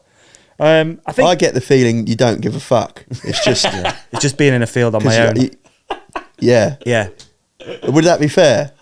it's pretty. You want to accurate. find something, but like you But please, know, I'm just in a you field on know my it own. isn't going to be great. Yeah, and I'm just happy in a Which is field. pretty. I think that's quite admirable to The go reason- out to do something that isn't. You can guarantee it's not going to be like. profitable. It could be profitable, Could be, but but it's also not going to be a alien spaceship. No. It's nice. It's slow. I get it. So the It's reason slow, I it's got like into fishing. it though is opposite my house in the field, there was people doing it in spring last year, summer, spring, whatever. And I walked past and I said, "Oh, have you found anything?" And this lady was lovely, and she got a little bag out. Yeah? She showed me all the Roman coins she'd found, No, wow. and I was like, "Oh, that's like opposite my house." Is it like a chalk bag for climbing? Is it Yeah. like a little? Yeah, like a Have little you bag. got one? No pockets. I don't think I need one yet. Right, Davey, get one. Yeah. Make it look old. Yeah. And plant things in there that you haven't found metal It's a detectoring. great question. Yeah, it's a great Because idea. Yeah, then show people. You'll get in their heads. Yeah. Yeah. that's What could you true. put in there? Bullets. Yes. Fake unexploded grenades that you continue Imagine to if carry it's around. all cock rings. Fidget spinners. What, in a field? Just loads of them. And it's also your own local field. Wow, where did you find all them? And they're all clean. Around here. Just I live over there, by the way. What by your recycling bin? But I thought it was funny. I thought I had a cheat code because they were found in the field opposite my house. But behind my house is a field that I've not seen anyone metal detector in, and it's council, so you don't need like permission. But you probably do. Okay. I don't. And I thought, oh, cheat code, I'll get in there. Didn't turn it on. So still now there could be Yeah. a bit of action. A little bit of action. I quite like the idea of metal detecting, but with a Segway. Yeah, you said you could just pull it, right? Yeah, That'd be true. nice. Same as snorkeling on the front of a paddleboard while someone else paddles. That's ultimate, isn't it? That is nice. Yeah, dude. that should be a service. Just cheat code. Really should, hobbies. yeah. Yeah, so that's mine. But it's nice when you find something in it and you're like, oh, I'm actually... Yeah. Because for me, probably similar to you, everyone in this room, it's like always been around biking, and it's like always the same thing. So it's hard to discover new hobbies that aren't work. Yeah. Matt got hooked on the Metal Detectorist TV program. Oh, mate, he'll be in. Yeah. especially if he you're actually there. should do it. Yeah. Great hobby. Go detecting together. Or do you not really go together with someone? You probably just... It's more solitary, isn't it? I'll be left alone, please. Yeah. That's what I think it's a reaction. It's like you do type 1 things. You know what people say, type 1, type 2? Type 2, is it? Type A, type B? Basically, like the adrenaline one, like your kiteboard Yeah. one, Yeah. and mountain biking, which we all do. And then you're looking for something just a little bit slower, a little bit like... Definitely. Yeah. Definitely. So that's what I'm... Yeah. Have you got one? A recent one? Yeah, just be any form of aviation. Oh, yeah, of course. I think like gliding's quite like metal detecting. Have you seen gliding videos? Do you talk about your passion for this on the podcast often? No. So do people know actually how into it you are? No, probably not. No. Come on, tell them, because you're so into it. I'd really, yeah. Aviation is something that would be really fantastic. Yeah. Helicopter specifically? It just feels, well, yes, but it just feels a little bit out of reach, so it's a bit pointless. I wish it was like I could. Why is it out of reach? Because they're too high. Because of currency. Yeah, okay. Very good. Is gliding quite accessible?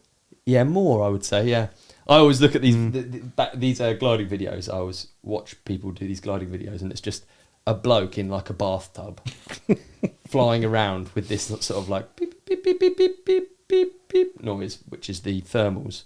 And I just always imagine what their relationship is like with their partner that makes them spend hours on end with just a noise, just flying a plane. They're just like, oh, yes. Dicing the death. Oh, they're just not talking to me anymore. Nothing is required of me for these moments. Oh, this is absolute heaven. It's just me in a field. Sorry, no signal. Beep, beep, beep, beep. Yeah, it's similar. It is a bit. Yeah. A man in a bathtub. I Is like that how you... things. I like getting really into something. Silly joke. What is the beeping? It's thermals. Yeah, it's So basically if you're going up or Oh, it's down. telling you. Yeah. Oh. Yeah. Because you're just hunting for thermals, aren't you? In a glider, it has Yeah. no self. Most of them don't have any form of self propulsion, so you're just. How far has the kiteboarding hobby gone? Have you got your own? I won't get my own stuff. No, I just rent it. Okay. Yeah. I think that's might when do you've it. really taken a plunge, Yeah. isn't it, into a new hobby? Yeah. You bought the thing. Surfing's a bit like that. I feel like when you catch one wave, you're like, I need my own board. Yeah, 100%. And it'll Which look never sick in the comes house. out again. Yeah. Looks cool though, doesn't it? Yeah, exactly. Very. You just want it in the house, don't you? Yeah. Well, mine was too big. I couldn't get it in the door. I had this idea when we bought our first house. I was like, oh, the surfboard looks sick there above the stairs. Didn't fit. It's too big. Yeah, 'cause you have to start on massive It's ones. like 8 foot long. What's the lowest entry level to one of these sort of hobbies that you could possibly have? Like Bowls. bowls Yeah. is nice. You see Bowls that is in nice. like Mediterranean towns, don't you? It's cool, just they- the old boys just having fun with bowls and a cigar. I think trail running's pretty. Trail running's nice. Trail running. That's similar, isn't it? Just on your own. Yeah. Pair of trainers. Oh, sorry, love. No signal. Yeah, you're right. That's a Yeah. good one. I think detecting is you've got it pretty down, to be honest. It's pretty high level. I love my partner, solitary. by the way, because she'll probably listen to this. So I do love It's a you. bit Emma. like- No doubt, I do. It's I a do bit love like it, Emma. fishing, I bet. Like, there's just Yeah. constantly a little bit of wonder. Yes. Yeah, true What that. And you lies can get a beneath. slightly better reel Yeah. and a slightly better rod, but it's like Yeah. it could be nothing or it could be everything. Similar to slot machines. Very. It's true. It's That's kind of gambling, isn't for it? You're like another podcast. yeah, you're like gambling with the land, aren't you? You are. You against the land. Yeah, you against the Romans. And I did feel a Where they little bit left of their that, stuff. even in my little. I've only used it technically twice, but you're like, oh, just have another 10 minutes, another 10 minutes. Gambling with the land, Yeah, dude. gambling No with the one's land. ever described metal detectoring as gambling with the land. It does make it sound infinitely mate. Yeah, I cooler. want to do that now. Yeah. Gambling with the land. It's just you against the land. Yeah, that's nice. Yeah, right, let's do let's some get to some of these questions. Listen to questions. Yeah. Any metal detectoring ones? Hopefully. Monty Tobin drops in with a really heavy bike chat one. I read is so gnarly. How wide is too wide in a handlebar? Oh, You're the man he chose to ask. Hit me. most of them come at 800 mil, don't they? I've always run them 780, but in the last sort of 18 months, Liam left a lot of them at 800 because I liked them, and therefore nothing is too wide because I was running them as wide as they can be. There you go. Oh, but they did a yard bar, didn't they? I One think they brand do, did. Yeah, some people really identify as wide handlebar people, don't they? I think anything over 800 is you're waiting for someone to ask you. Yeah. Aren't you? They're off, but Yeah. there's some bikes in the bike park you see that you're just like, oh, don't look at it. Don't look at it on here. Having a conversation about heaven knows what. How many gizmos are on there? Oh, God, don't look at it. Don't look at it. This guy. Good question. That's a great question. This is also a great question. It's from Darren Greener. Does he still ride moto trials? If so, can we get a vlog with Brayton? Oh, I haven't done it for years. Really liked it. Brayton's really good at it. A lot of mountain bikers are really good at moto trials, actually. Haven't got one. Sorry to disappoint. But if Brayton will let me ride his, then it'd be a good vlog. Be a good vlog. I had to go on Deeks the other day. Oh. Yeah? On deep. Did you? On Deeks' trial bike. And I realised how I really want to be good at it, and I want to be able to enjoy going slow and doing. And I was just so burnouty. Go as quick as you can, try and jump stuff.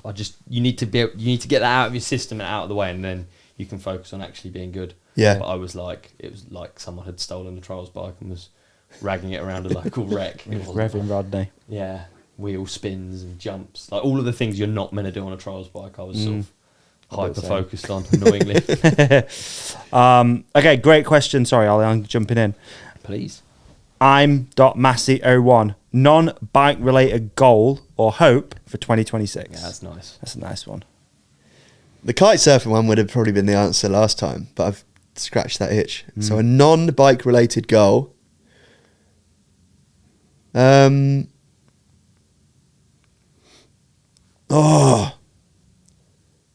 I need to get the wet belt done on my transit. I keep thinking about it. Every I'm transit about owner at that out there. mileage where I'm worried about the engine going. Yeah. Yeah, it's not Every a nice place. transit owner out there, man, is with you. But you Any year, any model. gambling against the road, man. The gambling against. So that'd be my goal, is to bite the bullet and get a new wet belt. Yeah, man. Yeah, I didn't think that coming, did you? No, it didn't actually. That's a great goal for 2026. Yeah, I like it. Jolliffe has asked your favourite memory of being on Saracen in the past or future. The North versus South long jump competition at Pease Lake. Which undoubtedly you won. Yeah. But I did run up for another go, which they were upset about. But I got bad whiplash from it. I went really long. Really long. Do you remember? Yes. Oh. And So here's the good. video clip now. This is actually a good question. And it'd be interesting to hear your answer. So, Dom Harley, what does Saracen expect from you with the new sponsorship? That Really is good question. Actually interesting. Yeah. They loved what I've been doing the last couple of years and would like me to continue to do that, which is great because there's no pressure to do anything extra. So if I can be at Red Bull Hardline, great. If I can do the Mega Avalanche, great. If I can do Ard Rock and the Malverns Classic and UK events, great. And then continue to try and engage people on social media at those events and outside of those events. Make cool edits and things like that. Ollie, we need to do one Please. ASAP because I love those days. What does Deeks always say? I love those random nights Yeah, that's it. when you're in Vegas after Rampage.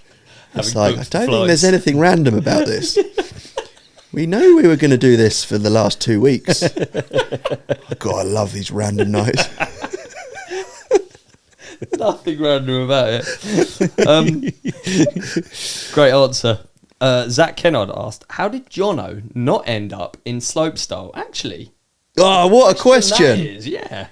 Yeah, we talk about why I did downhill and why Matt did dirt jumps and slopestyle, but never why either didn't do the other one. Here we go. Thinking, cogs turning. Adrenaline Alley or Corby Skate Park is about 50 minutes from where we live. And we discovered that because I had a foam pit and wanted to learn tricks. We learned backflips into the foam pit. Matt then got a BMX and started doing those backflips on the resi and on jump boxes and then like in jump box lines, and then took that same BMX to Woburn and did a backflip on a dirt jump, all while I was like still just doing them on the resi at best. So he like just really went hard down that path. Yeah. And I never did them on dirt at that age. So he like had a big trick, and that was a big trick at the time to do a backflip. Everyone does backflips now, they didn't then. So he had his like route into dirt jump competitions and also a love for it, and he loved digging dirt jumps. So like Dude. all the pieces of being a dirt jumper were there for him. What do you I think- hated digging, didn't have any real tricks. I could do a no-foot can. So like it wasn't for me. And then I spent all my time up on the hills riding berms, trying not to dig them. What do you think his answer would be inversely? Is he here? Matt? Yeah. Ah, how long you I been was there? trying to do it real naturally. I've seen the eyes. Matt will be more brutal. The question is, why didn't I do slopestyle? Be nice.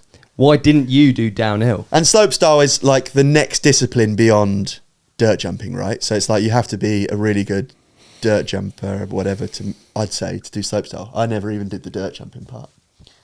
I don't know the answer. Come close to the mic, man. Hello, everyone. I think I'll tell you an interesting comparison. When we were about 11, I'd say that's a guess, but my dad got offered like an old speedboat with an outboard and bought it with a trailer, and we'd tow it to this lake not far away. And your instant thing you wanted to do was do one of those mono skis where you go between the boys back and he forth, did. like slaloming. It's called slalom, isn't it? And I wanted to do tricks on the wake, like on a knee. I started off on a knee board, to be fair. So it's like that.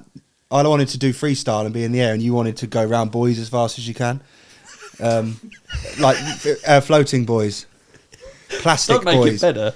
Johnny wanted to rip as fast as he can between plastic boys. And I did. So is it a mentality thing rather than a Nature or nurture. yeah? Sounds That's like a it's sick nature, analogy. dude. I've never ever heard that brought up actually about the That's good. boat stuff. Maybe it went, yeah.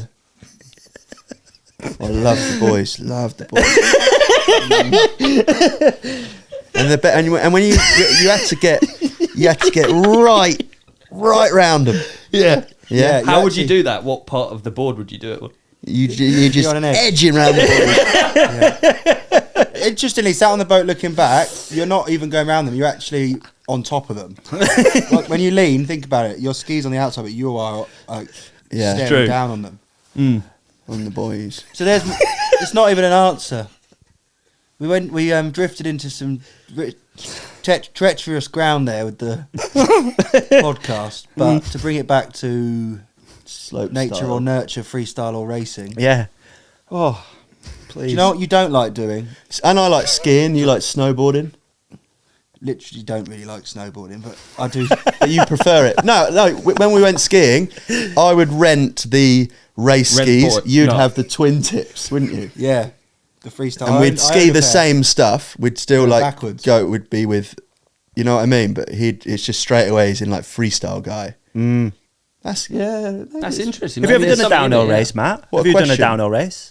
Yeah, badly. Yeah, I started when that's what we started with, 4 cross then downhill. I never finished one, so I never really could get a gauge of whether I was good or not. I'd always go over the top of a berm or crash or something. He thought being clipped in was his problem. like we did 2 race runs at Downer races. So he was like, nah, hate it, keep crashing, don't want to clip in. This is funny. So put flats on, went back to the top, didn't change his shoes. I remember him being at the top before his run and just making the metal on metal noise, looking at me like, this sport. But you've done hardline. Oh, that's so true. Yeah, That's I mean, quite well- a little race, yeah. yeah. Still had more desire to do a flip there than get a good time. Did that too. Who asked that question? That's a banger. It is a It's good a really question. good It was question. Dom. No, it wasn't. Mate, I've already zoomed into the next one, which we might as well do now. No I think idea. as a twin, you do quite want to differentiate yourself from your twin. I think it's easy to group together when you're a kid. So then it might have been like an underlying desire to actually go in different directions Yeah. and own that Yeah. space a bit. It's why I never said yes to the Red Bull deal. yeah. Just, you know, Don't want to. thought you have that. Oh, this is too good. Can we carry on like this? Let's I might carry get, on. I and we'll might do get some- cramped, but can I actually sit down? Yeah. Come on, sit down, You and should we'll see do. the angle I'm at. I look like I'm on a mono ski. Yeah. Come and sit down because this is great fun. We'll carry on with some real. That last question was really amazing. right? That was Fantastic. really good. The next Fantastic. question, we'll carry on along that same theme. Amazing questions. Jake Udyans, scrunch or fold? Beg your pardon. Oh, that's the question. It's no follow up. Scrunch or fold? Wow. Fold. Scrunch. No. What, the paper? Yeah. Does it mean paper? Yeah. All right. Open a I Christmas dunno, dude. present. We're also- Open a Christmas present. we're also- What are you doing? What are you doing with that? You're not folding it up. You're scrunching it. Yeah, but you're not wiping your going ass in with the it. You're not wiping your ass with it though. Oh. Where does that fit in? Oh, is it a toilet With paper? toilet paper. Hey, is there anything worse You in mean the it's- world than really thin toilet paper? When you think really. about it. Like a No. yeah, well, hopefully it doesn't. But like what's the point? Well, hopefully it does. Your dick gets bigger. No context, Davey. They don't know what we were talking about before the podcast. Now you've got to explain it. Next question. I've not done one of these. Where's the line on these ones? Nowhere. Not that far. Okay. There isn't one. Is that Oh, two? yeah, maybe that was the line there. Back one step and then that's Yeah. all fair game? Yeah, half a step, yeah. This is one from the Deaconator, and it's for both of you. Is 2026 the year of growing a beard? That's from the Deaconator. It is indeed. I don't think he's ever grown any of his own hair. That's good. How good was the lean in? That's a good clap back. Yeah, that's fantastic. Love you, Diggs. Davey, you're up. Oh, not with the beard, hopefully, because that ain't happening, is it? Okay, sorry. Da, da, da. Diggs gets the last I've got- laugh on that. Every Okay, time, it's a doesn't it's he? a good one, He's like, I actually. get commission, mate. So cheers for the shout out. I'm on 2/5 commission. Do you know what I mean? BDK 100. That's what you sent the comment for Yeah, sure. exactly. That we'd start talking about it. Yeah, What's it's his true. code? Come on, put it on there. He's a master manipulator, isn't he? It's Yeah. incredible. He is. And can't drink Newcastle brown ale. No. At George_Corley. What's the most annoying thing Matt has ever done to you? Matt, when I was very small, I started it. I gelled up spikes in my hair, like I call them Liberty spikes, to look like a Slipknot guy, and I actually dyed the tips of them red. Why do you call them liberties? Don't know. I There think, must have been a reason. yeah, I don't They know. I wouldn't have always thought of called that on them your own. that. Maybe Statue of Liberty. Maybe Freedom yeah. spikes. Yeah. Looked real punky, badass. Like, here we go. Presented them to Matt, who laughed his head off at them. So crushed me. So I pinned him down. Crunch your fault. Slightly bigger than him. Folded him up. I pinned him down and wiped all the gel in his face. And thought I won that battle. Moments later, I exited my bedroom and felt a coat hanger hit me in the eye. Point blank. He felt that it was a coat hanger from its mass and speed. Yeah.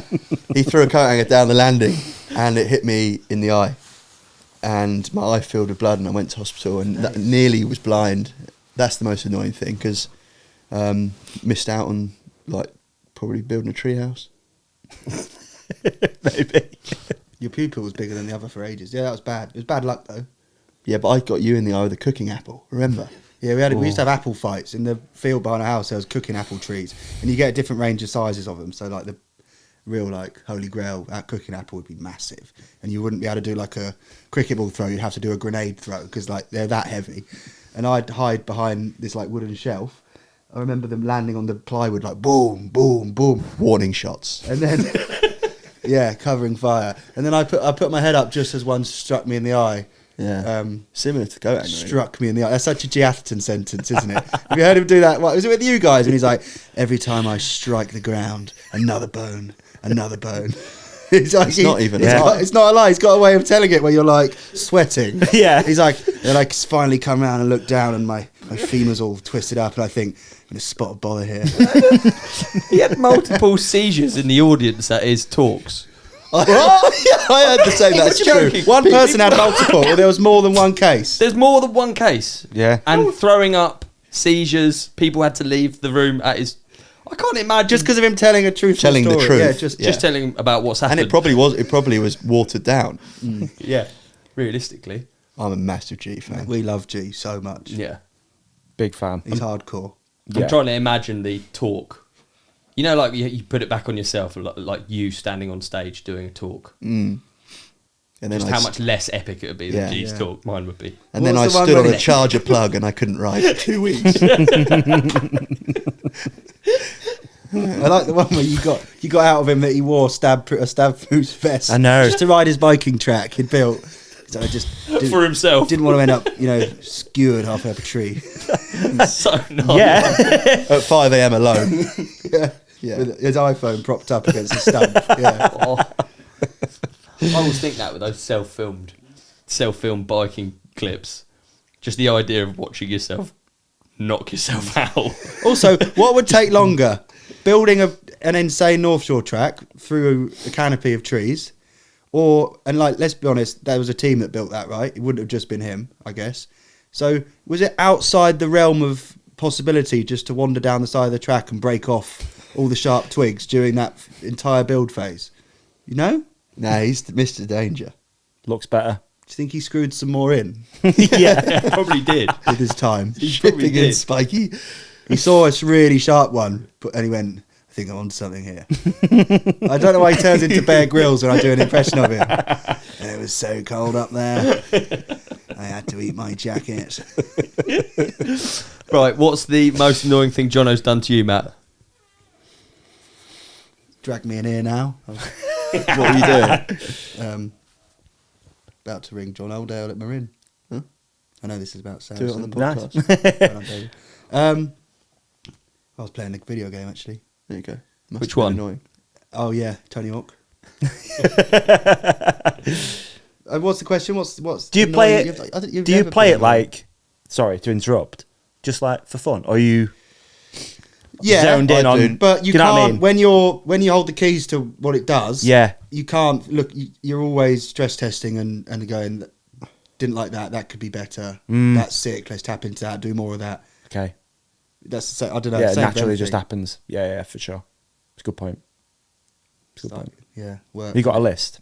Yeah. Endless. And It's in the trailer for Odyssey film coming out next year. No. Just looks so good. Yeah. Yeah. what is it about? Water skiing. Metal detecting. That was a subject change. You talked about metal detecting. Yeah. He's No doing it. way. You're into it now. Yeah. God, I've missed this. It's been a good one. Oh yeah, real good. Did you watch The Detectorists first? Yeah. Unreal show. That's kind of got me a bit. I reckon that was Edge of your seat sort of stuff. really. You've got to remember yeah. people are listening and they want to move past the metal detector. Oh, you've done it all. Well, I'm just here now. All Yeah, right but then. you got Anything? land, You dude. got anything? You've got land. No, fuck all. But you've got land. No ring pulls? Nothing? Nothing. Oh, a nail and a gas bottle canister. Yeah, it'd be good round here. Feel free if you ever want to do Yeah. Do you bring it with you? a bit of acreage. No. Should have, shouldn't I? Frozen ground I today. would struggle. love to get a video of Real Davey food. metal detectoring. You know, like at the Hell Farm, film it through the loop. Just a solitary bloke out there. Yeah. Should do it in summer as like people riding, then I'm in the background, just happy as Larry, dude. They always look stoked. But anyway, you've done this. Let's move. He had the screen have you turned not? off for Yeah. 40 It's minutes. about 40 minutes. 40 minute. Weren't What do even you on. call It it? wasn't on. Stint. What do you call the thing? Not like a quest. What is it called? Staff. Quest is good. Staff. Quest is good. Is it like you don't go if you go for a ride if you're a biker? Oh, yeah. If you're a metal detectorist, you go for a Gamble with the land. hunt. Do I have to lean Gamble in? with the land. Gamble with the land. Do I You need go to- for a gamble with the land. I don't need to do this to be heard. Eh. I mean, bit. It just gets better. Yeah. Good to know. Picks up the soda in your voice, dude. Shall we do another couple then? Yeah. I'm loving I mean- this. This is the dream. Yeah. The dream. Okay, it's a Joe, great one. Okay, no, go on. sorry. S19899. What's it feel like to be complete legends? Oh, It's a nice question. He obviously, is there anything that comes after that I need he's, to know about? He's obviously never met us. Is there mad? That's a lovely thing to say. It feels nice when we read comments like that or hear comments like that. Very good. Thank you. I like Look- when someone says they actually got into mountain biking because of videos. That's like the ultimate, isn't it? That's such a lifestyle change for the good of someone's life. So Yeah. you could, that's sick, isn't it? Yeah. Thanks for doing that video the other day. Public thank you. You gave that lad a bike. Yeah, he looked chuffed. Prime example. On YouTube, surfing around, sees a Matt Jones video. Isn't it funny when you give... I've done that too, and when they ride, like an adult grown man, if you were to give them a bike, they'd spend an hour looking around it, and then they'd probably fiddle around with the tyres, maybe. Just Frame it. Being a bloke, probably wrap Yeah. it, change the grips, and then they'd be like, oh, this is starting to feel good now, mate, thank you. Kid, like, jumps on it, doesn't check anything, could be stem bolts all loose, and they go like motherfuckers, don't they? They Yeah. like, couldn't ride it any harder. So cool. Just, pure, just joy. Yeah, On they it, don't don't even know, worry yeah. about it at all. Yeah, the fact he turned up with like flat tyres, just whatever, all good, I'll just Because carry you on. said you wanted to loosen off the stem bolts and stuff to make it more of an exciting video. Just for the thumbnail. I did think that a little bit. I was like, oh, I hope I built it right. Because he's putting someone else's kid on it. This is a good one. Go for it. 01 Matt Dunn rhymes, so I like it. 3 friends you're both taking on all-day epic. This is the Jones selection. Epic ride or epic sesh? What's an all-day Ride. epic? I feel old now. Like a big ride. Where are you going? You're going. Let's give a more specific example. You're going to your favourite bike park. No, like, I just think all day epic keeps it open. Okay, yeah. Rob okay. Warner. Jono. And not a bike park. Okay. I'd like to do heli drop at the top of a fairly precarious mountain. I want it to be like... I'm taking G because it would be a ridiculous ride. He'd be like, hey, there's just something, it's just come over here. And then I would want...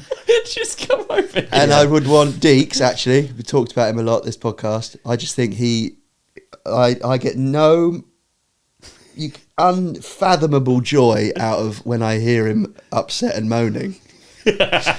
So the combination of the G making the ride horrific, knowing that Deeks will be just Yours and his... bitter. Yours and his enthusiasm's like inversely proportional, isn't it? The more upset he gets, the more happy you feel. And the same the other way around. Yeah. So we've done like big rides and enduros together, and if I'm upset, he is just elated. And then, don't know, it could be many people, the other one. Yeah. Warner You, for me. Ollie, I want to do like top of a big mountain, even like altitude. So instantly everyone's a bit up against it and try and unwind the problem with those sort of people. So that would be Warner. He also loves shit stuff. You'd be very good, Ollie. You've done big expeditions with Warner. As of you, yeah. Yeah, but like... There's nothing better, is there? There's nothing better. No. But there is an element of like you were saying, it being inversely fun.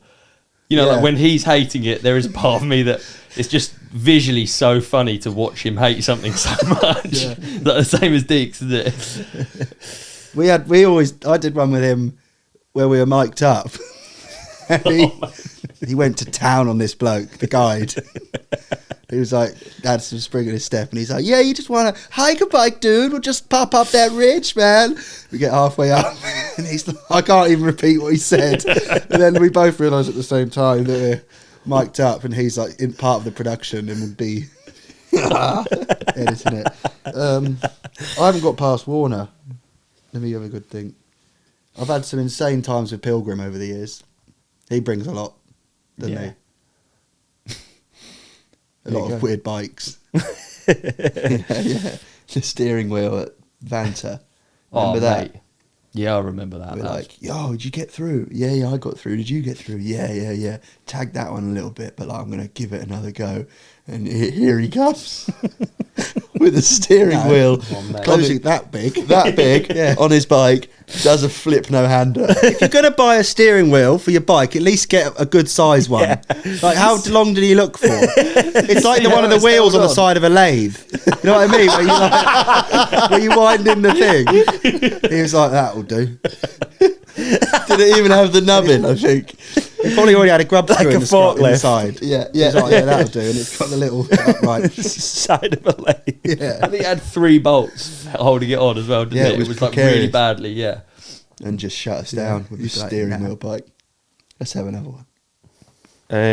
Okay. We could keep doing these Yeah, all day. They're there's so too many. good. Okay, Ryan CMTB. How do you deal with major injuries mentally that don't let you ride for months at a time? I've got Matt's one at the having minute. one right Teo's my third one. I Teo said that. Erlangson, yeah. For the previous question. He like gives people energy. Right. Yeah, he's great. What was it? How to deal with sorry. the mental of an injury. Yeah. It's annoying, isn't it? I don't know. You can busy yourself so much while you're hurt and pass the days, but like where I'm at now, it feels like it's been 7 weeks probably since I rode. Actually, I was away before 2 months, which is a long time, isn't it? Yeah. Is that I the just- answer? Just no. make yourself Was it busy? a tactical So, surgery? yeah, Knowing it you're was. going That's the into- other thing. It wasn't. It was completely planned. I saw it coming. It was Yeah. in the diary. The ones in the past, you're usually on the crest of a wave when you get injured.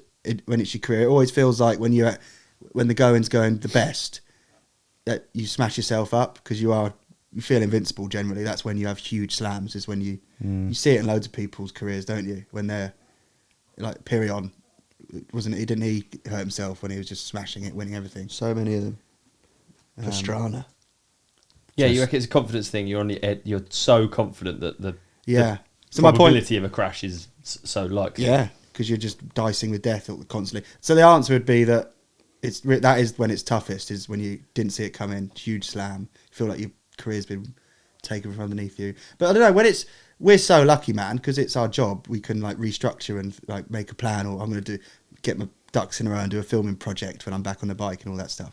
But for people that don't get that privilege, it must be insanely tough to have your hobby and your fun taken away. But they can do the same thing. They could plan a riding trip, do their bike up, watch YouTube videos. It's all part of the same bag, isn't it? Yeah. Get well soon though, dude. Whoever asked that. Yeah. Imagine it's because they're injured. Maybe. I've got one from Ginger Shack. He says, how involved are you with the Woburn stuff? It's just good whilst you're both here. And are you hyped about it all? So, Jono, you've got to answer first. Yeah. And then Matt can answer. So you can really like slate Woburn. and Yeah, then yeah, Matt yeah. can, Have you already talked about Woburn? No. Well, we're a little bit always. but Yeah, like day and night I'm up there. It's hard work. Jono's never, Shoveling, ever... spading, troweling, raking, barrowing, Detecting. yeah, seeding, and other agricultural adjectives. you very much live by the sort of no dig, no ride kind of philosophy, don't you? No dig, just ride. Yeah. He's never done anything in all the years. Jono's been just the worst companion and ally ever for building jumps.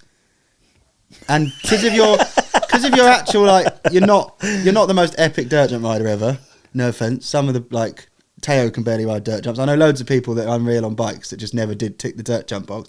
So you'd come and ride it when we'd spent weeks building it, and not only was it annoying, but you'd generally case it and make us think we've built it all wrong. So it was like a double-edged sword. Wouldn't help, so it'd take longer to finish. And then when he did finally come and jump it, you'd be like, huge sigh. Well, that doesn't look fun. That's this level of like, that's how unhelpful he's been over the years. And now at Woburn, there's literally a 5-ton digger sat there all day yesterday with no one driving it. Would love someone to hop in that and help. Jono came up yesterday in a pair of white shoes and coffee in his hand and this hat on. Literally like looking like well, Is it ready yet? there's nothing wrong with a hat, but like, do you imagine if you work on a building site, there's just that look of bloke that turns up where you're like, oh, go away. And then he's just stood by the machine with a little smirk, and I have to go, boo, turn it off, get out, which is annoying. You know, you've been in digging alone. Anyone that makes you get out because they just stood there dwelling is such a nuisance. With their hats on. Yeah. I know exactly what you mean. Yeah. So that's Jono's contribution to the local bike park where we'd be nothing without. No, but I'll ride it in. What? So you've been. That's one of your jobs that you've taken on during your injury, right? Yeah. You've booked that in on purpose. You've got it done. What's the plan? Master plan is rebuild the whole bike park, bring it up to like a level that public bike parks are. So like graded tracks, progressive stuff. So, well, I don't know. I've been having this chat with loads of people. You remember everything through rose-tinted glasses in life, I think. But Woburn now is not what it was when we sort of got into it. And then I did do a lot of digging up there years ago. Like, I built the stuff as I went that I needed to do slopestyle tricks and slopestyle comps. Before I got my compound, I have to go and dig it by hand at Woburn, which took months just to like make a step down to try and learn step down flips. All that stuff's gone now. So I think for a youngster going up there, there just isn't an on-ramp to like being good at biking. There's a few bits to dabble on and ride, but you wouldn't be able to be beginner or anywhere on the scale and climb and like go all the way through. So I really want to build it where you can see people ride that jump, and then I know that when you're done with that section, I built this. And he takes it all the way through to like a pro line. So that's missing. But also, I don't know, got the opportunity. We were at a fork in the road where the landowner, Bedford Estates, were either going to shut it down or do something proper. And I've luckily kind of been positioned in it as like a bit of a catalyst to get it proper again, you know? With diggers and dumpers. And it's mad. It's insane building up there. I got a key to the gate, and I can't describe how insane that felt. I drove my truck right up to the start ramp of Woburn Bike Park, which felt crazy. Like, we spent all our childhoods in there, and I'm driving around in my truck, like getting to choose where jumps go with diggers. That is insane. I promise. I know it sounds lame, but I promise you from the last like 20 years on Earth, for me, that's a ridiculous thing coming full circle that I would never have Well, it's because it's your whole world when you're younger, isn't it? Those bits of woods that you learn to ride in, they're like, you know, every tree, every stump. It's like, it's almost all that matters, isn't it? For a long time. And digging a hole with a digger, knowing that there's a pipe under there. Because you bet, many years but ago. now there's we dug up a lot of stuff. But you said then you had to build features to learn to ride slopestyle and stuff because you didn't have the training compound. You had to build your own. I didn't care about dirt jumping, so like I wasn't that into digging because I wasn't creating something for me. But I did do work up on the hills. Yeah, you did with your rake. I still know that I skidded round this corner once, and there is still a rut there. He's worked on his defence. He's moulded that over. That defence was formed. I did. Remember you rode in a track that became a track because you chose to go there. Thank you very much. What a nomad. I did actually take. We used to wheelbarrow rocks, sandstone rocks from the local quarry. They'd let us put neighbours' gardens and allotments. Local quarries. Yeah, and a bird bath. Do you mean over the road? Yeah. Now, like a different one, far away. Well, we'd You should have gone to the one over the road. It's closer. Yeah, closed. But and I made rock gardens in the woods because like national tracks had rock gardens. Yeah. And would like make them. You'd actually help, to be fair. Still helping digging. We'd make them so unpassable. Like if there was a line through the rock garden, we'd then put a big rock there until it was just crap, and then like session it. It was well sick, wasn't it? Sorry for not helping, but it ain't for me. I remember Woburn, the jams there. Yeah. It was really, really good. Quite something back in the day. You'll remember original Woburn before it got flat. Yeah, there was a in between where it got flattened, but back in like yours and Sam Johnson, Rory Backshell days, Glencoe. Yeah, Woburn was one of the key UK. The bus lane, the bus. Bus huge. Line. Yeah. Wonder how big it was. So I always think that. Probably not. Wonder how big. That was the biggest flip I'd done at the time. That was a huge jump back then. With 24-inch wheels with 48 spokes, a jump would feel big, wouldn't it? Yeah. Glencoe tried to double flip. He did. Really? 1.5. God, when Glenn was going up for those double flips, the feeling in the air was just like everyone knew. He was loud about it, you know. Yeah, was he banging his head off trees on the way up there? Stuff like that. Yeah, terrifying. I heard at Corby Skate Park, he used to like hit the roof and stuff when he did them because he'd have to go so high to try and get both rotations. But someone told me this is like pre-helmets being a thing. When it was time that he was going to try the double flip, he'd put on a beanie.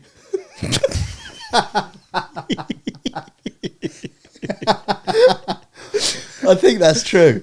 Someone tell me that. In the land of the blind, the one-eyed man is king. Yes, true. He double punctured on the ceiling at a bike show once. Double punny on ceiling. Yeah, it was in a cow shed. The field mouse is fast, but the owl sees at night. Also, brilliant. Yeah. And the squeaky wheel gets the grease. Nice. Really nice way to end, I think. Yeah, I reckon. It's really nice. The cobbler wears the worst shoes.